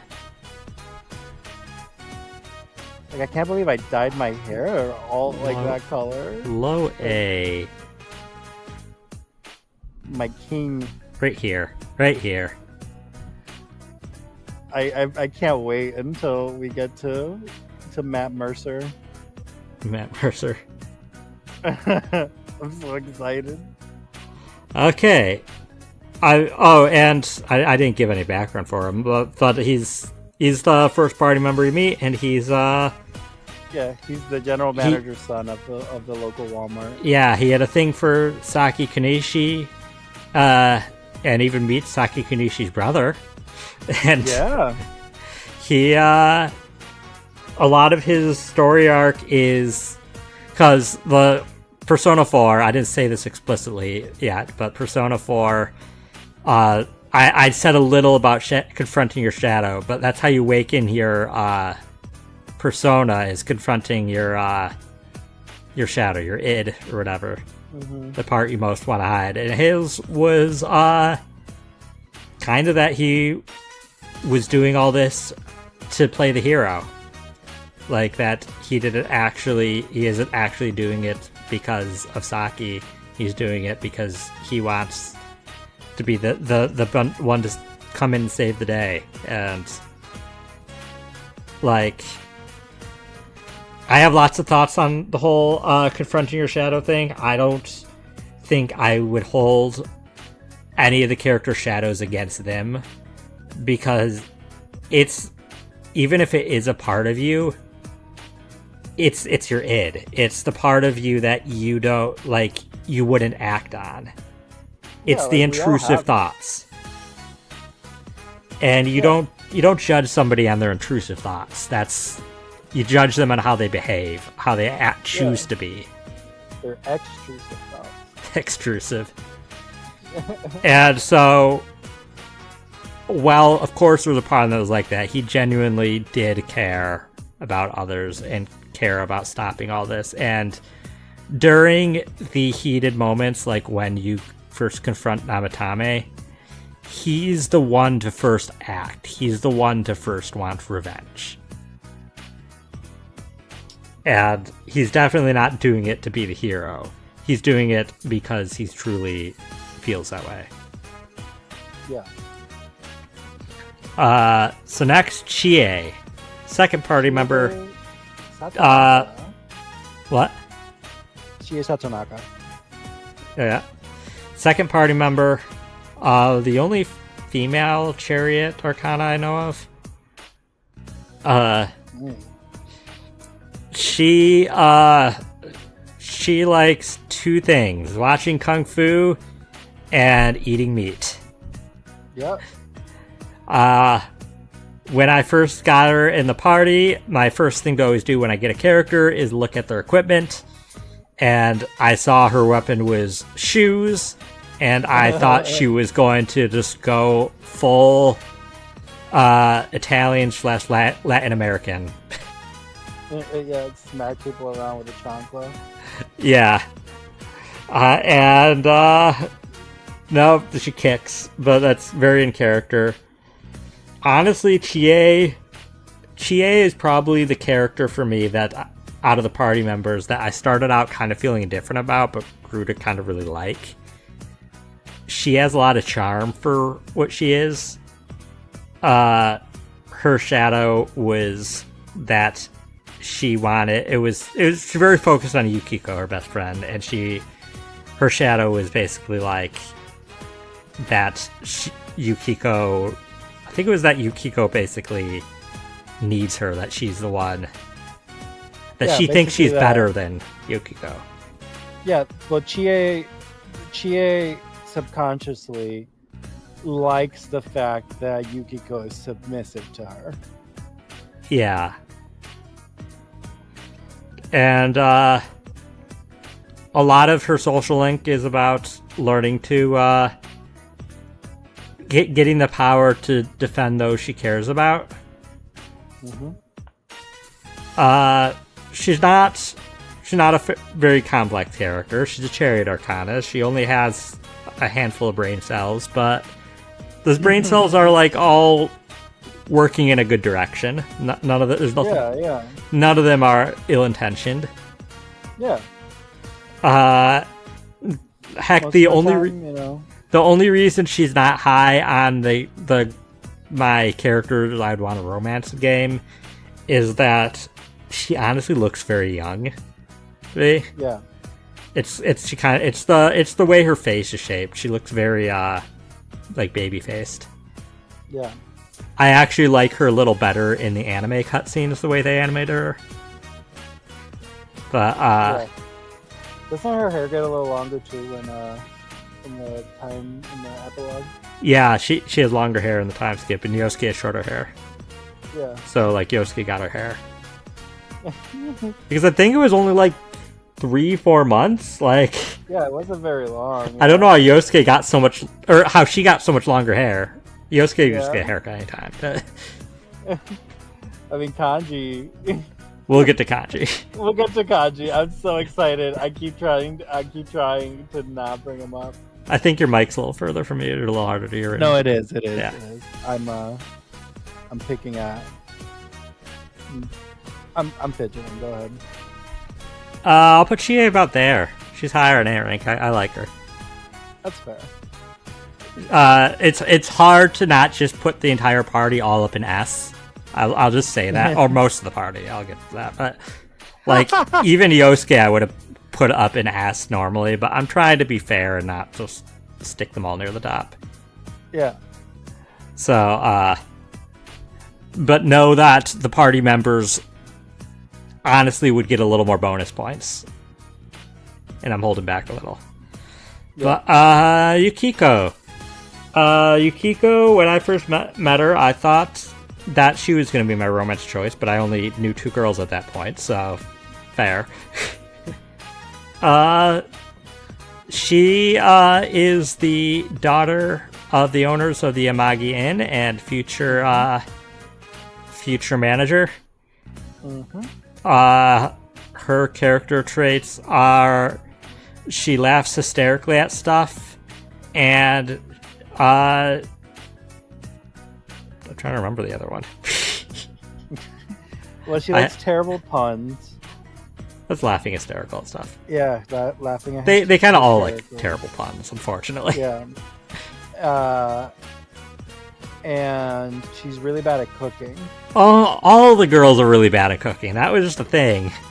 Yeah, but like her whole social link is about her cooking. Yukiko? No, her social link was about her her secretly leaving town after she graduates and not running the Yamagi Inn. Yeah, but doesn't it start with like cooking stuff? Like you gotta go to the store and get ingredients and stuff, and then you're like casually talking about her, like looking at schools. I think there is 1 or 2 ranks at the start where you do is about cooking. I wouldn't say the whole social link is though. Fair. Like I said, I remember the beginning and end. Yeah. Hers, a lot of it is about inheriting the Amagi Inn and her not really wanting to be stuck here. And honestly, not my biggest thing with Yukiko at first was the ending of her social link being her deciding to stay and inherit the Amagi Inn. And I initially didn't like that because I felt that she's giving up, sacrificing her dreams to do what's expected of her, and I felt like that wasn't character growth. But I think I'd mentioned to you privately that I kind of at some point had kind of epiphany that I was viewing it at a very Persona 5 way, where the character growth is very much about breaking out of what's expected of you. But Persona 4, I noticed that it's more about learning to accept the things you have. It's more internal acceptance versus like external acting. Yeah. And I think it makes more sense because it's not that she didn't want to, that no part of her wanted to inherit the Amagi Inn. It's just part of her felt trapped, and I think she kind of comes into the realization she's not trapped. She doesn't have to do this, and that makes her realize the autonomy to make that decision herself. Yeah, as long as she has the choice to do it, she wants to do it. She cares about the end. I honestly love her though. Still, she's sweet little goofball that will probably die someday from laughing too hard and suffocating. Yeah. Right there. Yeah, I like her. Yeah. Next, our boy Kanji. My himbo king. Kanji, unfortunately, is one of... What? Half a brain cell, himbo king. He is not that dumb. He is very, very left brain smart. Yeah, he's left brain smart. Fair. He's not book smart, but he knows... He made a bunch of plushies in like 2 days, having never made them before. Depending on how quickly you do your social links. The point is he can figure out how to craft things he's never made before. That takes brains. Kanji unfortunately is one of the ones that suffers the most from the writing of the game, and hasn't aged well because a lot of his his original arc is he may be gay. Yeah. And that's he may be gay. Yeah. He may be gay. Yeah, and that's treated as the dark secret he needs to hide from the world. And fine, it's not super accepted. I would kind of take that of him accepting it, but he doesn't. It's not that he doesn't, the game doesn't. After that, the he may be gay thing is just brought up now and then as a joke. Yeah. And rather than... So it doesn't seem like he accepted anything there. In fact, he gets upset with those jokes still. It seems like... And of course, the guy he was feeling gay feeling for turns out to not be a guy, and we'll get into that.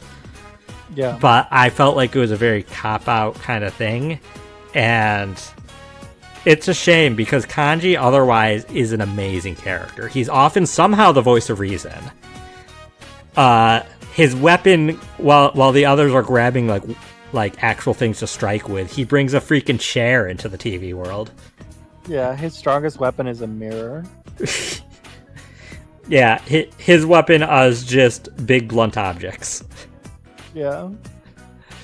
And he's just he does have. I was gonna mention the time skip that we see him without his blonde hair dye, and I still don't like. Yeah, you forgot. You didn't even recognize who he was in the picture. He's like, who's that guy? I was like, why is there like a middle-aged businessman with that? It's so good, yeah. But I really hope they manage to tweak the writing to do him a little bit more justice in the inevitable remake. Yeah. Because honestly, he's a low S rank character for me. Yeah. Like in my dream remake of this game, I would completely redo Kanji's like entire dungeon to be more kind of like heaven, like Nanako's, but like filled with just like, you know, like flowing rivers of like candy cane juice and like bunny rabbits made out of like dreams, you know, like make it super like fluffy, girly, like bouncy. And his trauma is that he doesn't want to be associated of just being exclusively into like cute things. And like that's the part because he's like so into his like I gotta be macho, right? Yeah. So he has to confront that. I'd like them to still have the gay angle and actually lean into it more and have them accept that, or at least bi. I think he'd be fine bi. Yeah, yeah. But yeah, his palace was kind of a little offensive. I just think that like. Because his shadow was like very leans into the LGBT are like a bunch of like well it's the hard gay, like I say that like as a Japanese, I don't know if you know about, there's a character named hard gay in Japanese culture, like a social, you know, on TV and stuff, where it's just like a man in BDSM gear that like does a lot of like pelvic thrusting and stuff. Like he does like street interviews, if I remember correctly. Like he was really popular at the time where the game was made. So he like leans into that and the whole bada of it all, like because bada literally means rose. Okay. And bada, as you know, but I don't know if everybody else. I mean, this is the internet, so of course everybody knows. Like it's gay content made for men for the male gaze. So like that's what Kanji like really leans into, which is all fun and game until we remember that he's a child in freshman year of school. Yeah. I And he's mean, walking around wearing a towel. he's walking around wearing more than the next character. Reset. You bet. Rize. If I wasn't the way that she ended up being in the end, Rize would be my first choice, because I do love Rize as a character. Yeah. It's unfortunate that she is a realistic product of a what's the word? A consumerist like lifestyle. Like she literally is designed to be consumed. Yeah. I was just say the result of a industry that commodifies young women, humans, including children. Mm-hmm. And that is not her fault. Yeah. In fact, I really liked her backstory. You get to know where she was really shy, and she tried to do this to like kind of escape. She was like bullied and stuff. She did it to try to be a new person. And it is unfortunate that like she ended up getting treated like that, and she does end up deciding to go back to that lifestyle despite it, which I have mixed feelings for. I need to see how she's portrayed in other stuff that happens after this story to see if maybe at least she stands up for herself a little more in how she's portrayed. Yeah. But like her shadow is bearing it all to the world, even more than Kanji. Yeah. Like there barely was cloth on her. Yeah. And then when it transforms into a monster, it's literally a pole dancer. Naked. Yeah, it's a pole dancer that would psychedelic skin. Yeah. Rize herself is it does come very strong onto the protagonist, to the point that it's not coming on strong. Yeah. She's outright like making innuendos, but if you pick any options back, she's like, whoa, we're in public. Whoa. Like what you said was 10 times more suggestive, but okay. Yeah. Like literally, like one of the scenes, she's like, raise your hand if you want to go back home and do something naughty, and then she raises her hand. Yeah. And then like the best response is for you to not raise your hand. Yeah. Because if you do, then it's like, whoa, senpai. Yeah. What? Senpai, what? Why are you thinking those things? Ew. Yeah. Yeah, but I like to headcanon that a lot of that is because she's used to being treated as the commodities, so she wants to be on the opposite end of it. Yeah, she wants to consume others. She wants to be the one in control of it, not the one that's being controlled. Yeah, for sure. And I mean, I would go so far as to say that is canon. I wouldn't even say that's headcanon. Like, I would agree with you 100%. I think it's kind of similar to on Persona 5. Exactly, yeah. With the whole, like, dominatrix being like, this is what I think is a rebel because, like, this is how I exert control. I mean, I know people who feel very strongly that's not well written in about Anne, and probably would agree or feel the same about her. But like, that's kind of how I feel it is. Again, a lot of these games, they're kind of a product of their time with the writing, and plus Japanese culture is very different. Well, yeah. I mean, and at the end of the day, unfortunately, right? Like, it's meant for consumption, right? Like, we like the industry that these games are generated for have specific things that we expect from them, and unfortunately, the sexualization of the characters is par for the course at this point. I think the that's fiction at least, and the more unfortunate thing is that Rise is a reflection of a very real industry in Japan. Oh yeah. I mean, if you've played Tokyo Mirage Sessions, Yeah, like and again, know. that's a reflection of it. I've seen actual horror stories about how it is in Japan and in the idol industry. Mm-hmm. And I'm still putting her in S tier. She is probably my favorite party member. She's great. She's my favorite navigator for sure. I mean, I like Futaba a lot, but I'm really hard. It is close between her and Futaba. I probably would pick her. I think Futaba is useful. I haven't played Reload, so like you mentioned that.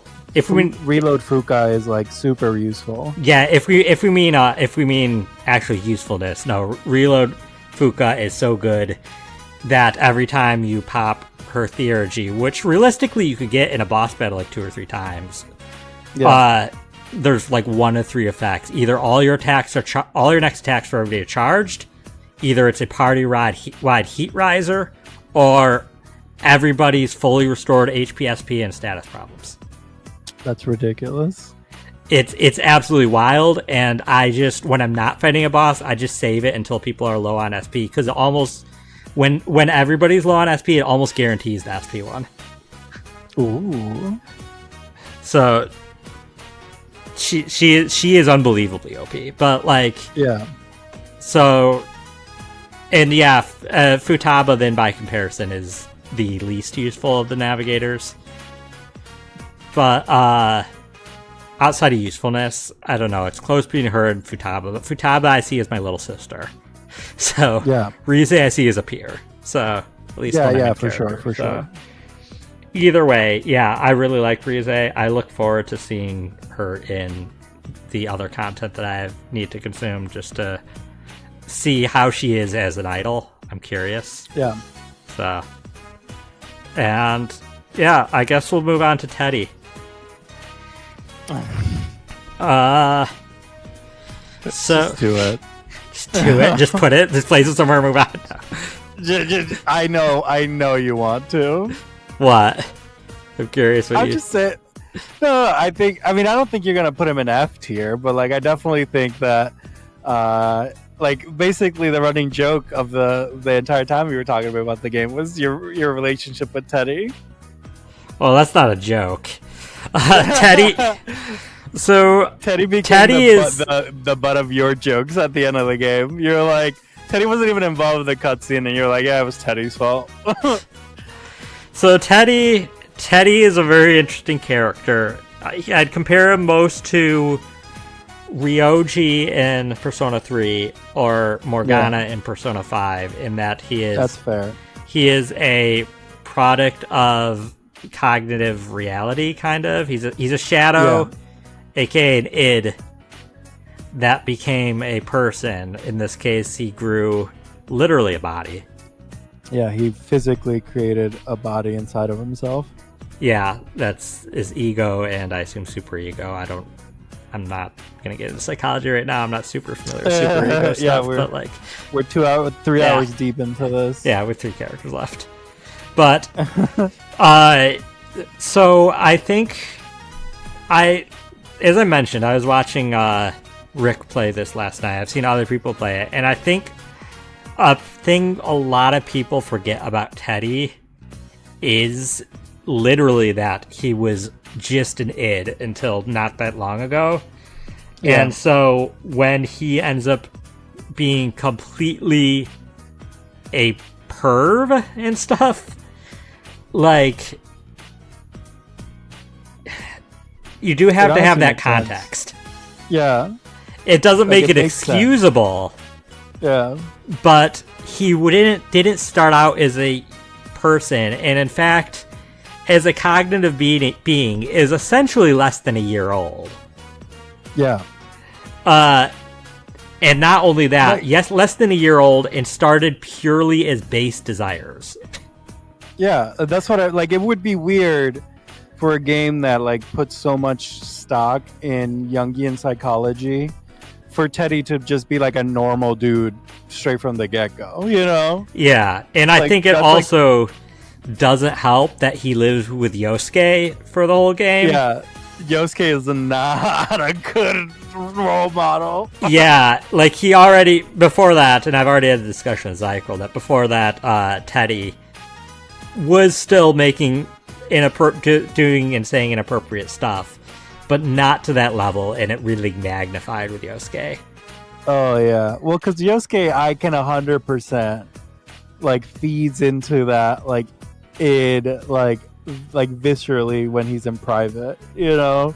The first time you invite Yosuke into your room, he tries to guess where your dirty magazines are. Yeah, like that's what I mean. And he literally has a scene that he complains Teddy showed his family his dirty magazines or something. So like, yeah. It's like, dude, you're the one that has dirty magazines that you're showing off. Like, if you didn't want them shown, don't show them. I fully assume Teddy just found them, because Teddy has no sense of personal boundaries either.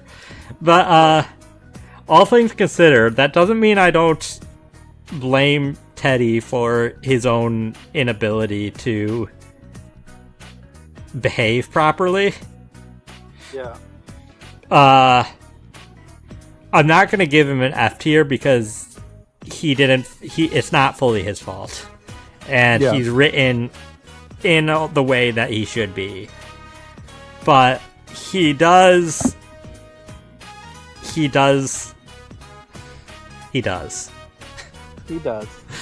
makes me uncomfortable a lot. He says the things that even Yosuke isn't willing to say. He breaks the law on multiple occasions, including stealing medical charts. Mm-hmm. He outright sexual harasses and I think even sexual assaults people. Like he forces himself onto Kanji when they're at the club. And he doesn't get reprimanded enough for the stuff he does. They're just kind of like, oh, that's Teddy being Teddy.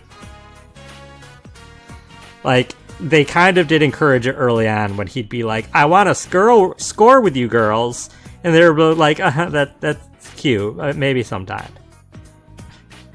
So, he's the result of several teenagers, some of which are sketchier morals than others, trying to raise an id that became a human only months prior.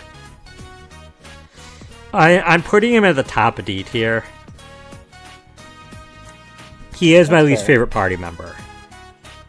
And even if I was generous, he wouldn't go higher than C. Yeah. He at least serves as decent comic relief, but a lot of the jokes he's comic relief are kind of like the lower end of the jokes that I'm like, I wouldn't horribly miss them. Yeah. And I want to be clear, though, my D tier placing doesn't mean I think he shouldn't be in the game or that he heavily needs to be changed. It's just a personal, I don't like him and I wouldn't be his friend. Yeah. So, and he's probably the only party member in the game that I wouldn't be their friend. Yeah. Like, I felt... the only thing I... yeah, go ahead. I was just going to say, at the start of the January stuff in Golden, when he was like, oh, you're going to be living alone, senpai? Here, I'll live with you. And Yosuke was like, no, don't do... You not going to have you have to deal with him. Or with you. And, like, that's... And then you get stuck with him taking care of you for a month. Probably in a very awful way, given he's actively did stuff that they said he shouldn't be doing with a sick person. So, it's just, what were you gonna say? No, I was just gonna say the one thing I'd like to add is that he's technically the only mandatory automatically progressing individual social link with a character. So at the end of the game, there's a section where all your friends that you've maxed them out with rally to give you the strength to carry on. And it's so funny to always imagine a playthrough where he's the only one. There's gotta be playthroughs. And like, there has to be plenty of them, and it's just such a funny mental image to experience that. It's like, I can face a god thanks to no. After that, I as you would have questioned everything that led me there and been like, no, you know what? I give up. You're right. Yeah, you're right. Take humanity. We don't deserve to exist anymore if this is the byproduct. Yeah. But yeah. Okay. Well, now for Naoto. Now for Naoto. Yep, get out your nows for Naoto. Naoto, I like Naoto as a character. I actually think that if I was ranking in order that I would romance, she's probably the lowest. And that's not out of anything I dislike about her. That's purely because I am definitely attracted to, like, female presenting, I guess, which femininity. Isn't like really. Naoto presents more androgynously. Yeah. Which is kind of unfortunate because they do make it a part of her character. Like, if you want to date her, like, you outright, like, need to remind her of her, like, that, or not affirm her being a woman rather than if you click the option that that's your gender doesn't matter, it actively locks you out of the romance. Yeah. So she wants to be perceived as a tell woman. her to like pitch up her voice and stuff. Well, that you don't have to, but that's the thing she wants to hear most is not pitch up even. It's her normal voice. It's that you like her normal voice better than her voice used to sound like a male or more androgynous. So I think she does desire to be perceived as a woman. And in fact, it's a little different post-epilogue because she actually is presenting much more feminine. Yeah. And I really liked that look. If she looked like that the whole game, maybe I would have felt a little different, but probably not because her social link also didn't get me that attracted to her. Yeah, it's less romantic, more Phantom Thievy. Yeah, it was fun. Her thing, I didn't mention this yet. Her thing is she is the detective prince. She's portraying herself as Mal because it gets her taken more seriously in her field of work. And she came to investigate the serial murders. And the shadow she ends up confronting is the part of her that's like they just think of you as a child, and you'll never be able to be as good as them.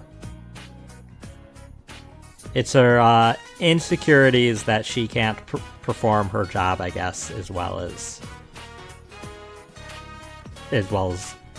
others in the adults in her field and the men in her field, if I understand correctly. Yeah. Yeah. And then her social link is entirely essentially playing a hide and seek game with her childhood inventions that her grandfather made it seem like were stolen to try to reinvigorate her desire for I forgot what the proper word for detection. Yeah. So she is a fun character. I do like her. I do agree with some things I've seen after beating the game, or after getting to the scenes, that a lot of people do feel that once she joins, she's the only one. She's doing like the soul solving of the mystery while everybody else is just kind of there. Which is due to her being the actual detective and being the smartest one in the group. Why would you not? Right? It's like, somebody is injured. We should try to help. you, the person who is an emergency room doctor, don't do anything. Well, it's not don't do anything. Do equal stuff to the people who know nothing about medicine. Yeah, do equal stuff to the people that know nothing about medicine. Like, it's only fair. It's like, no, like let them do it. That's their job. That's literally Naoto's job. But I do think she, in a lot of the conversation, I agree that she kind of carries the conversations once she's joined. Oh yeah, the second she joined, like literally, they got so much more progress because she's actually smart about it. Well, yeah, but also like people do point out that the others did figure out lots of bits like about the patterns and stuff on their own, and it does make it seem like the characters get a little dumber once she joins. If you like pay attention to the stuff they say, they don't act as clever as they were when they didn't have her there. Which is frankly very accurate to real life. I don't know if you've ever experienced that. Well, yeah. I mean, when somebody else is more qualified and doing more of it, you're probably not even thinking as hard anymore. Yeah, your brain is like, I don't have to commit any more energy into this. Yeah. I see the point though that people have, that it feels like it kind of suddenly revolves around her in the conversations, and so that's fair. That's fair. It's just kind of, if anything, just a kind of unfortunate effect of the smartest character is the one to last join the party. Yeah. A lot of people I've seen kind of compare it to how once Makoto joins the Phantom Thieves in 5, they all seem kind of dumber, and she'll be like, "Oh, so what's our plan? What's the plan for infiltration?" They're like, I don't know." She's just like, "Wait, the Phantom Thieves were acting this whole time without a plan?" And it's like, no, they were acting with a plan, but yeah, it's kind of similar to that. That now that we have the smart character, the rest have to act dumber. But that's still, I mean, I understand. This is going to become a recursive argument, but that's such a teenager thing to do. Yeah. Like somebody who's good at it is somebody who's good at this group project could do it all. Yeah, I'm just not going to do anything. Yeah. It's like, did you guys do the slides? Oh no, I just couldn't find the images. It's like, oh, it's real easy. Just, you Google this website and then you pull the images. It's like, wow, you're so smart. I will say also, Naoto is another one like Kanji, but not to the extent of Kanji. That did suffer a little from the writing. Yeah. Especially with the reveal. There is ways things are written by her, by other party members, and even by NPCs that are kind of not really well written. Yeah. Where they're just like, you mean he's a she? And stuff like that. And like, though I do like that at the very least, that they make it clear that the girls who were attracted to Naoto when they thought she was a dude are still attracted to her. They still vote for her in the beauty pageant. They still, they're like, basically say stuff along the lines, well, she's still really handsome. Yeah. And like, I like that Mulan effect of, she kind of makes some people a little more bi. So, yeah. I think unlike Kanji, it would be a lot easier to fix any of the writing issues I have done with Naoto in a remake. I do wish they were able to commit to the idea of Naoto being trans, but that wouldn't fit the story. Like, for a remake, that would completely change everything. So, Naoto definitely isn't trans. So, yeah, I think that's like the most important thing. Is just like at most they might be able to pull off Naoto rejecting her female identity, but not fully embracing a masculine one. And because like you could the plot can kind of lean in that way. I guess they could lean into more her being non-binary. I can't see them doing that though. I can't see them doing it either. But like there is an alternate universe in which that's the way it goes, and I could see that happening, but I definitely can't see them in any universe making her trans. Yeah. And I'm gonna place her literally right below Chie. They're like neck and neck. Okay, any other thoughts before I move on to the final one? Nope. Okay, the last one is you. Not you. You. Not you. You. You, last name begin with that. What? Narukami. I actually was gonna say that, and I was like, I'm gonna say it wrong, aren't I? You, aka the protagonist, obviously, at least in the context of the game, is subject to some interpretation as a character because they are the self-insert character where you can kind of choose how to respond to things out of set options, unlike the anime and the manga, which I assume both actually characterize him more. A little. Well, comparatively, I'm sure, at least.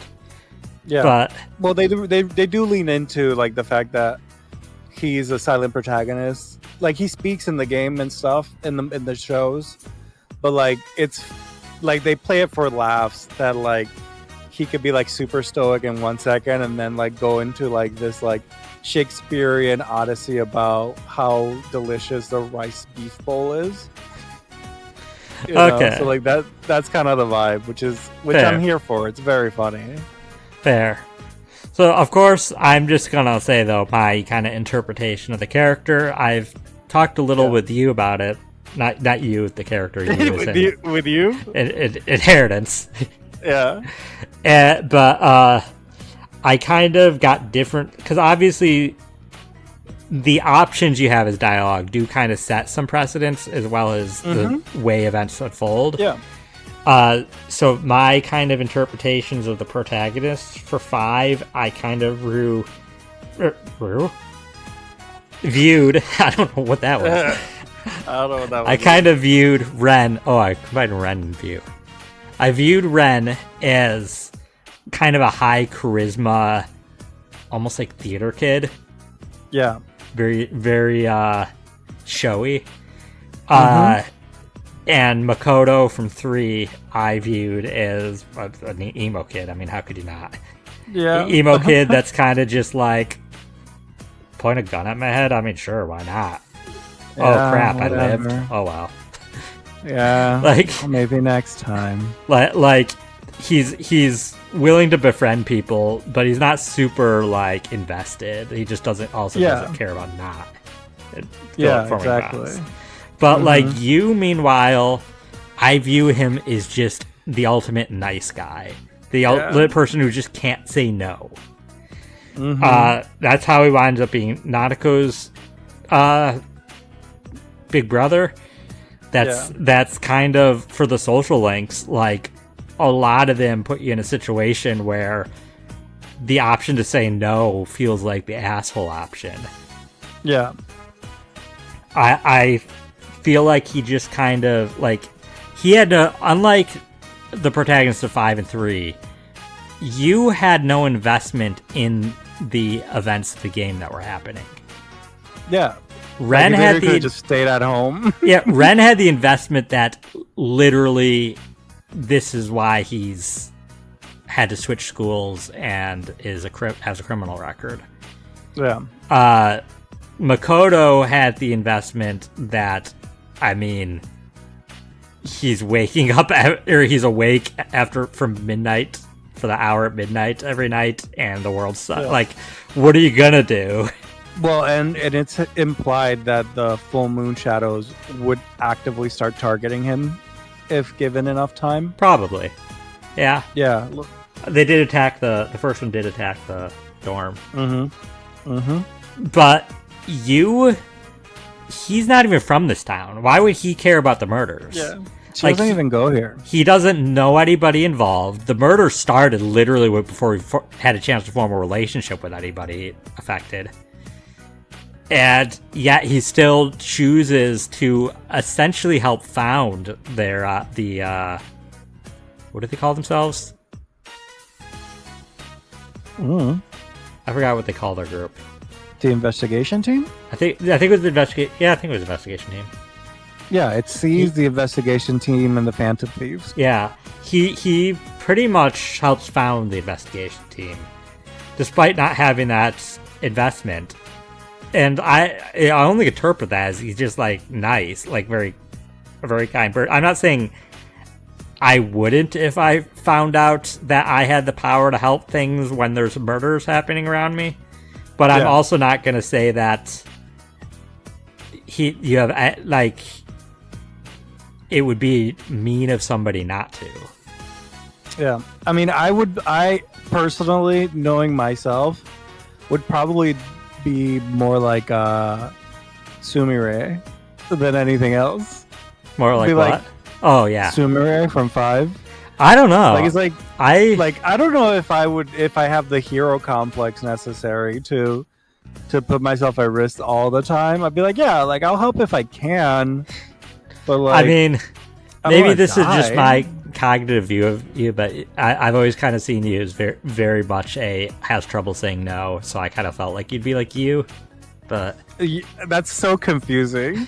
But you're right. You're right. I would struggle if they asked me to. I'd be like, yeah, I'd be the team mom, bring snacks to the meetings and stuff.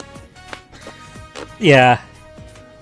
I'd probably be a healer. Be great. I mean, also if you're in that position and you're the only one with the wild card, like, yeah, it's kind of hard to stay out. But like, yeah, I mean, I wouldn't want to be the protagonist for sure. If you're the wild card, I don't think you have the choice. I know you're guaranteed. Although I'd be interested to see what my Velvet Room would be like. I feel like I know it depends on the state of the person's heart, but it feels like it also depends on the events going on. I feel like for me, it would just be like the ball pit at a McDonald's. That's a very blue ball pit. Yeah, welcome to the Velvet Ball Pit. Your Velvet Room attendant is just Grimace. Grimace just pops from under the balls. Be like, you want to fuse a persona? I'm like, yeah, Grimace, I do, please. Grimace is just Grimace. Like, will you take me around and show me where you live? I don't know if I'm allowed to. I feel like you have to have multiple restraining orders. Can you take me to the park with you? No, you're not allowed within 100 feet of any public parks. I'm sorry, Grimace. Chom. Okay, but where would I put you? It's always really hard to place the protagonists. Yeah. Honestly, out of the 3 protagonists through the games at this point, I like all 3. I think I have the least feelings for him. That's fair. Oh man, sorry. One more thing before I drop it. Yeah. I just realized that all of the balls in the ball pit and the ball pit itself will be velvet. Ew. Why is every texture in the Velvet Room velvet? No, but it would have to be, knowing my brain, you know? Like, I would manifest it as all velvet in the most disgusting way possible. The slide into the ball pit. Oh, God. Yeah, that's how you go in. You have to slide in. Oh yeah, but you know, sometimes the loading screen is kind of long, so you might be sliding for a little while sometimes. I know, just on velvet, just sliding on velvet for like 20 minutes. You're just like, why is my brain like this? Yeah, why am I like this? You have no one to blame but yourself. I know, it's terrible. Okay, that's it. I just needed to get that out. So I think I will place you right here below Margaret and above Ko. Oh, that's fair. What? That's fair. No, that's very fair. That's very fair. I wasn't expecting him to be there. Oh, where were you expecting him?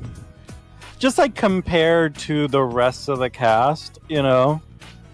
Like, it's interesting that he's higher than Namatame. But like, I'm not telling you to change your mind. I'm just saying, like, compared to his colleagues on his tier, you know. No, he's lower than Namatame. Namatame is A rank. Well, yeah, that's what I mean. It's interesting that he's lower than Namatame. No, he's B rank. Oh yeah, he's lower than Namatame. Yeah, Namatame. Yeah, no, because you think more highly of Namatame than you. It's that I think Namatame is more interesting of a character. Yeah. And that's fair. I'm just saying, like, I wasn't expecting that. I'm not saying change it. I'm saying it's like unexpected in like a good way. Like, it's like interesting that how you think of the game. Yeah, I mean, I see him as like vanilla ice cream flavor, while I see like Makoto being like probably a dark chocolate. Yeah. While Ren is probably like that Aztec spicy chocolate. Oh yeah. or like some like random ass like red velvet cheesecake flavor. Red velvet cheesecake funfetti. Yeah, like red velvet cheesecake funfetti flavor. But with the Aztec spice in it. Yeah, but with the Aztec spice in it. That's the chocolate for the red velvet. You're like, why? Why would someone make this? And why is it good? Why is this the most delicious ice cream I've ever had? I'm upset about it. No, I would still go for the dark chocolate, but yeah, I mean, I would go for that red velvet. I mean, funfetti. It's gonna. Chocolate. I feel like it's gonna take a long time before I can properly settle how I feel comparatively about all the games about every aspect. Yeah. I do know I've recently decided I like the regular battle themes most in 3. Yeah. Not the boss themes. The boss themes, at least in Reload, are kind of and I think the boss themes in the other 2 games are both better. But the regular battle themes I like most in 3. And so I'm still kind of sorting all that out. But yeah. I mean, once you go through like the renaissance of the Persona games, you should just tier list them. Oh, that would be so hard. Like, can't you just wait till I have children and ask me to tier list my kids? Yeah, I feel like that'll be easier.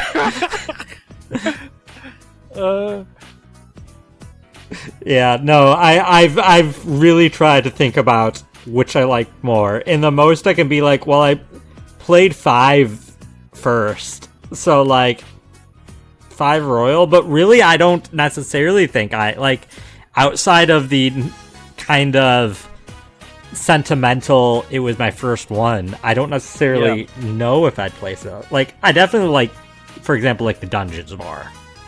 Yeah, I like the dungeon exploring aspect more, but like when you factor into everything else that I feel is very important for the Persona experience, like the theming, the music, the art style, the stories with the different social links, like it gets so complicated that I'm like, I don't know if I can straight decide which I like. No, fair. More. Yeah. I'm very glad about that all 3 of the mainline ones I've done, that I've really loved them all. I think I voiced early on when I just played 5 that I was worried that I would only like 5, and I didn't want to be one of those. Yeah. And honestly, I'm happy you like them all as well, you know? Yeah, like, honestly, the franchise. only Persona game that I'd say is kind of lower than the others is Tactica, which I still loved it. Strikers is about as high as the mainline ones. Oh, God. I mean, you... Like, literally, ReFantazio is what I was talking about when we finished playing Strikers. I'm like, I wish there was a Persona game with this kind of, like, gameplay. I downloaded the demo, but I haven't gotten to that yet, and I might wait. Oh, I haven't even either. I didn't realize there was a demo. Oh, it came out yesterday. I downloaded it. It works on my Steam Deck just fine, but I was like, I don't know. It's still 3 weeks away. I don't want to... It's just the prologue. I don't want to forget the plot. No, that's fair, yeah. Yeah, I probably will wait too. Right now I'm going through Fire Emblem, as you know. Yeah, like the week before, assuming I finish Zelda, I might start the demo then, just so there's only a few days. Yeah. I saw the demos start wrapping it up like so you 4 can go hours. play Zelda. Yeah, we need to start wrapping it up. But this is the tier list. I will kind of download image so I can hopefully post it on the tier box. Tier soapbox. Did I actually download? Yeah. Did it download? Oh no, I think it tried to log me in. Well, why? Yeah, I think. Why aren't you letting me click save? Now if you can only you only download them now if you log in? Like, is that like a new thing? There we go. Oh, there you go. Just computer just wasn't loading. Yep. So I will save that to my computer. I'll try to later upload that. This video will hopefully go on YouTube soon, but I have been very behind in getting a lot of my one-off stuff that I just usually upload whole. But yeah, I hope everyone has enjoyed this this experience. Yeah, and congratulations for playing the series as we know it. 1 and 2, we'll get to it when we get to it. I'm 1 and 2. I probably won't touch till it eventually gets a remake because I don't know if I can bring to myself. Oh god, no, that would be for the best. Like 1 and 2 and 2, 2, 2. 1, 2, and 2. 1, 2, and 2. Just have aged very roughly as far as like quality of life. Yeah. Well, I know who I'm sending the raid off to. Because Shellshock Prime is doing their birthday subathon. Oh, that's fun. Yep, this is day one. Day one. They don't like doing a 24-hour one, which is very fair. So how they do it is they split it into 3 8-hour streams over the course of a few days. Yeah. So this is day 1 of it. They're currently doing. It looks like. Oh, they're doing party animals. I'm so confused because this looks like Mario Kart with like random generic animals. I forgot party animals added a kart racing thing. So they're doing party animals right now. I think soon they're going to be doing Smash Brothers, which they're open multiplayer for all this stuff. I probably won't be joining the Smash Brothers because I'll probably just want to play Zelda, to be honest. But I'll probably at least lurk in their stream, and I know I will be playing on their stream for the third night of the subathon is on Sunday, and I will be on there as a guest because they're doing a special madness that I was invited to. It's not a Mario Party madness; it's a Mary Kate and Ashley Sweet 16 madness. Ooh! I know nothing about it other than it's a party game with Mary Kate and Ashley, so. We'll see how that goes, but be sure to check that out. That's at 9 o'clock, I believe, on Sunday. And that won't be in my stream. That'll just be in Shellshock Prime stream. My next stream is Monday, where we will be back with more of the Zelda Multi-World Randomizer. We're getting near the end. And that will be at 9 p.m. Eastern on Monday. Tuesday, we will continue Dual Destinies at 5 p.m. I think it'll be the second to last of the Dual Destinies before the DLC. And then Thursday at 5 p.m. we'll continue Pokemon Too Many Types. There's a small chance that maybe Wednesday, if the others who are doing Chained Together we could finish it then, I'm gonna offer that to them, but I don't know if will happen. I know they want to finish it sooner or later, and it's a lighter work week for me, so I will queue up the raid. Let's see.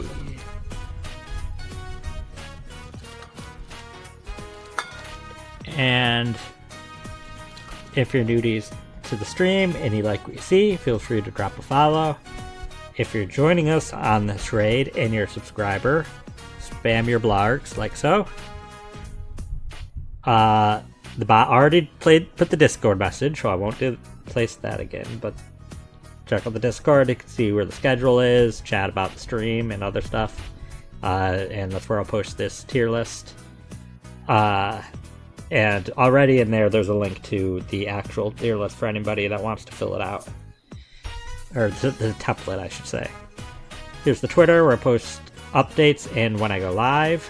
I'm also on Blue Sky.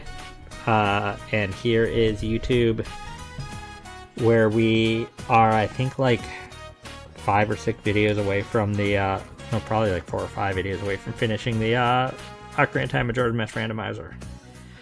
Thank you all for stopping by. Hope you have a great night. Let's go show Shell some love. Bye, everybody. Bye.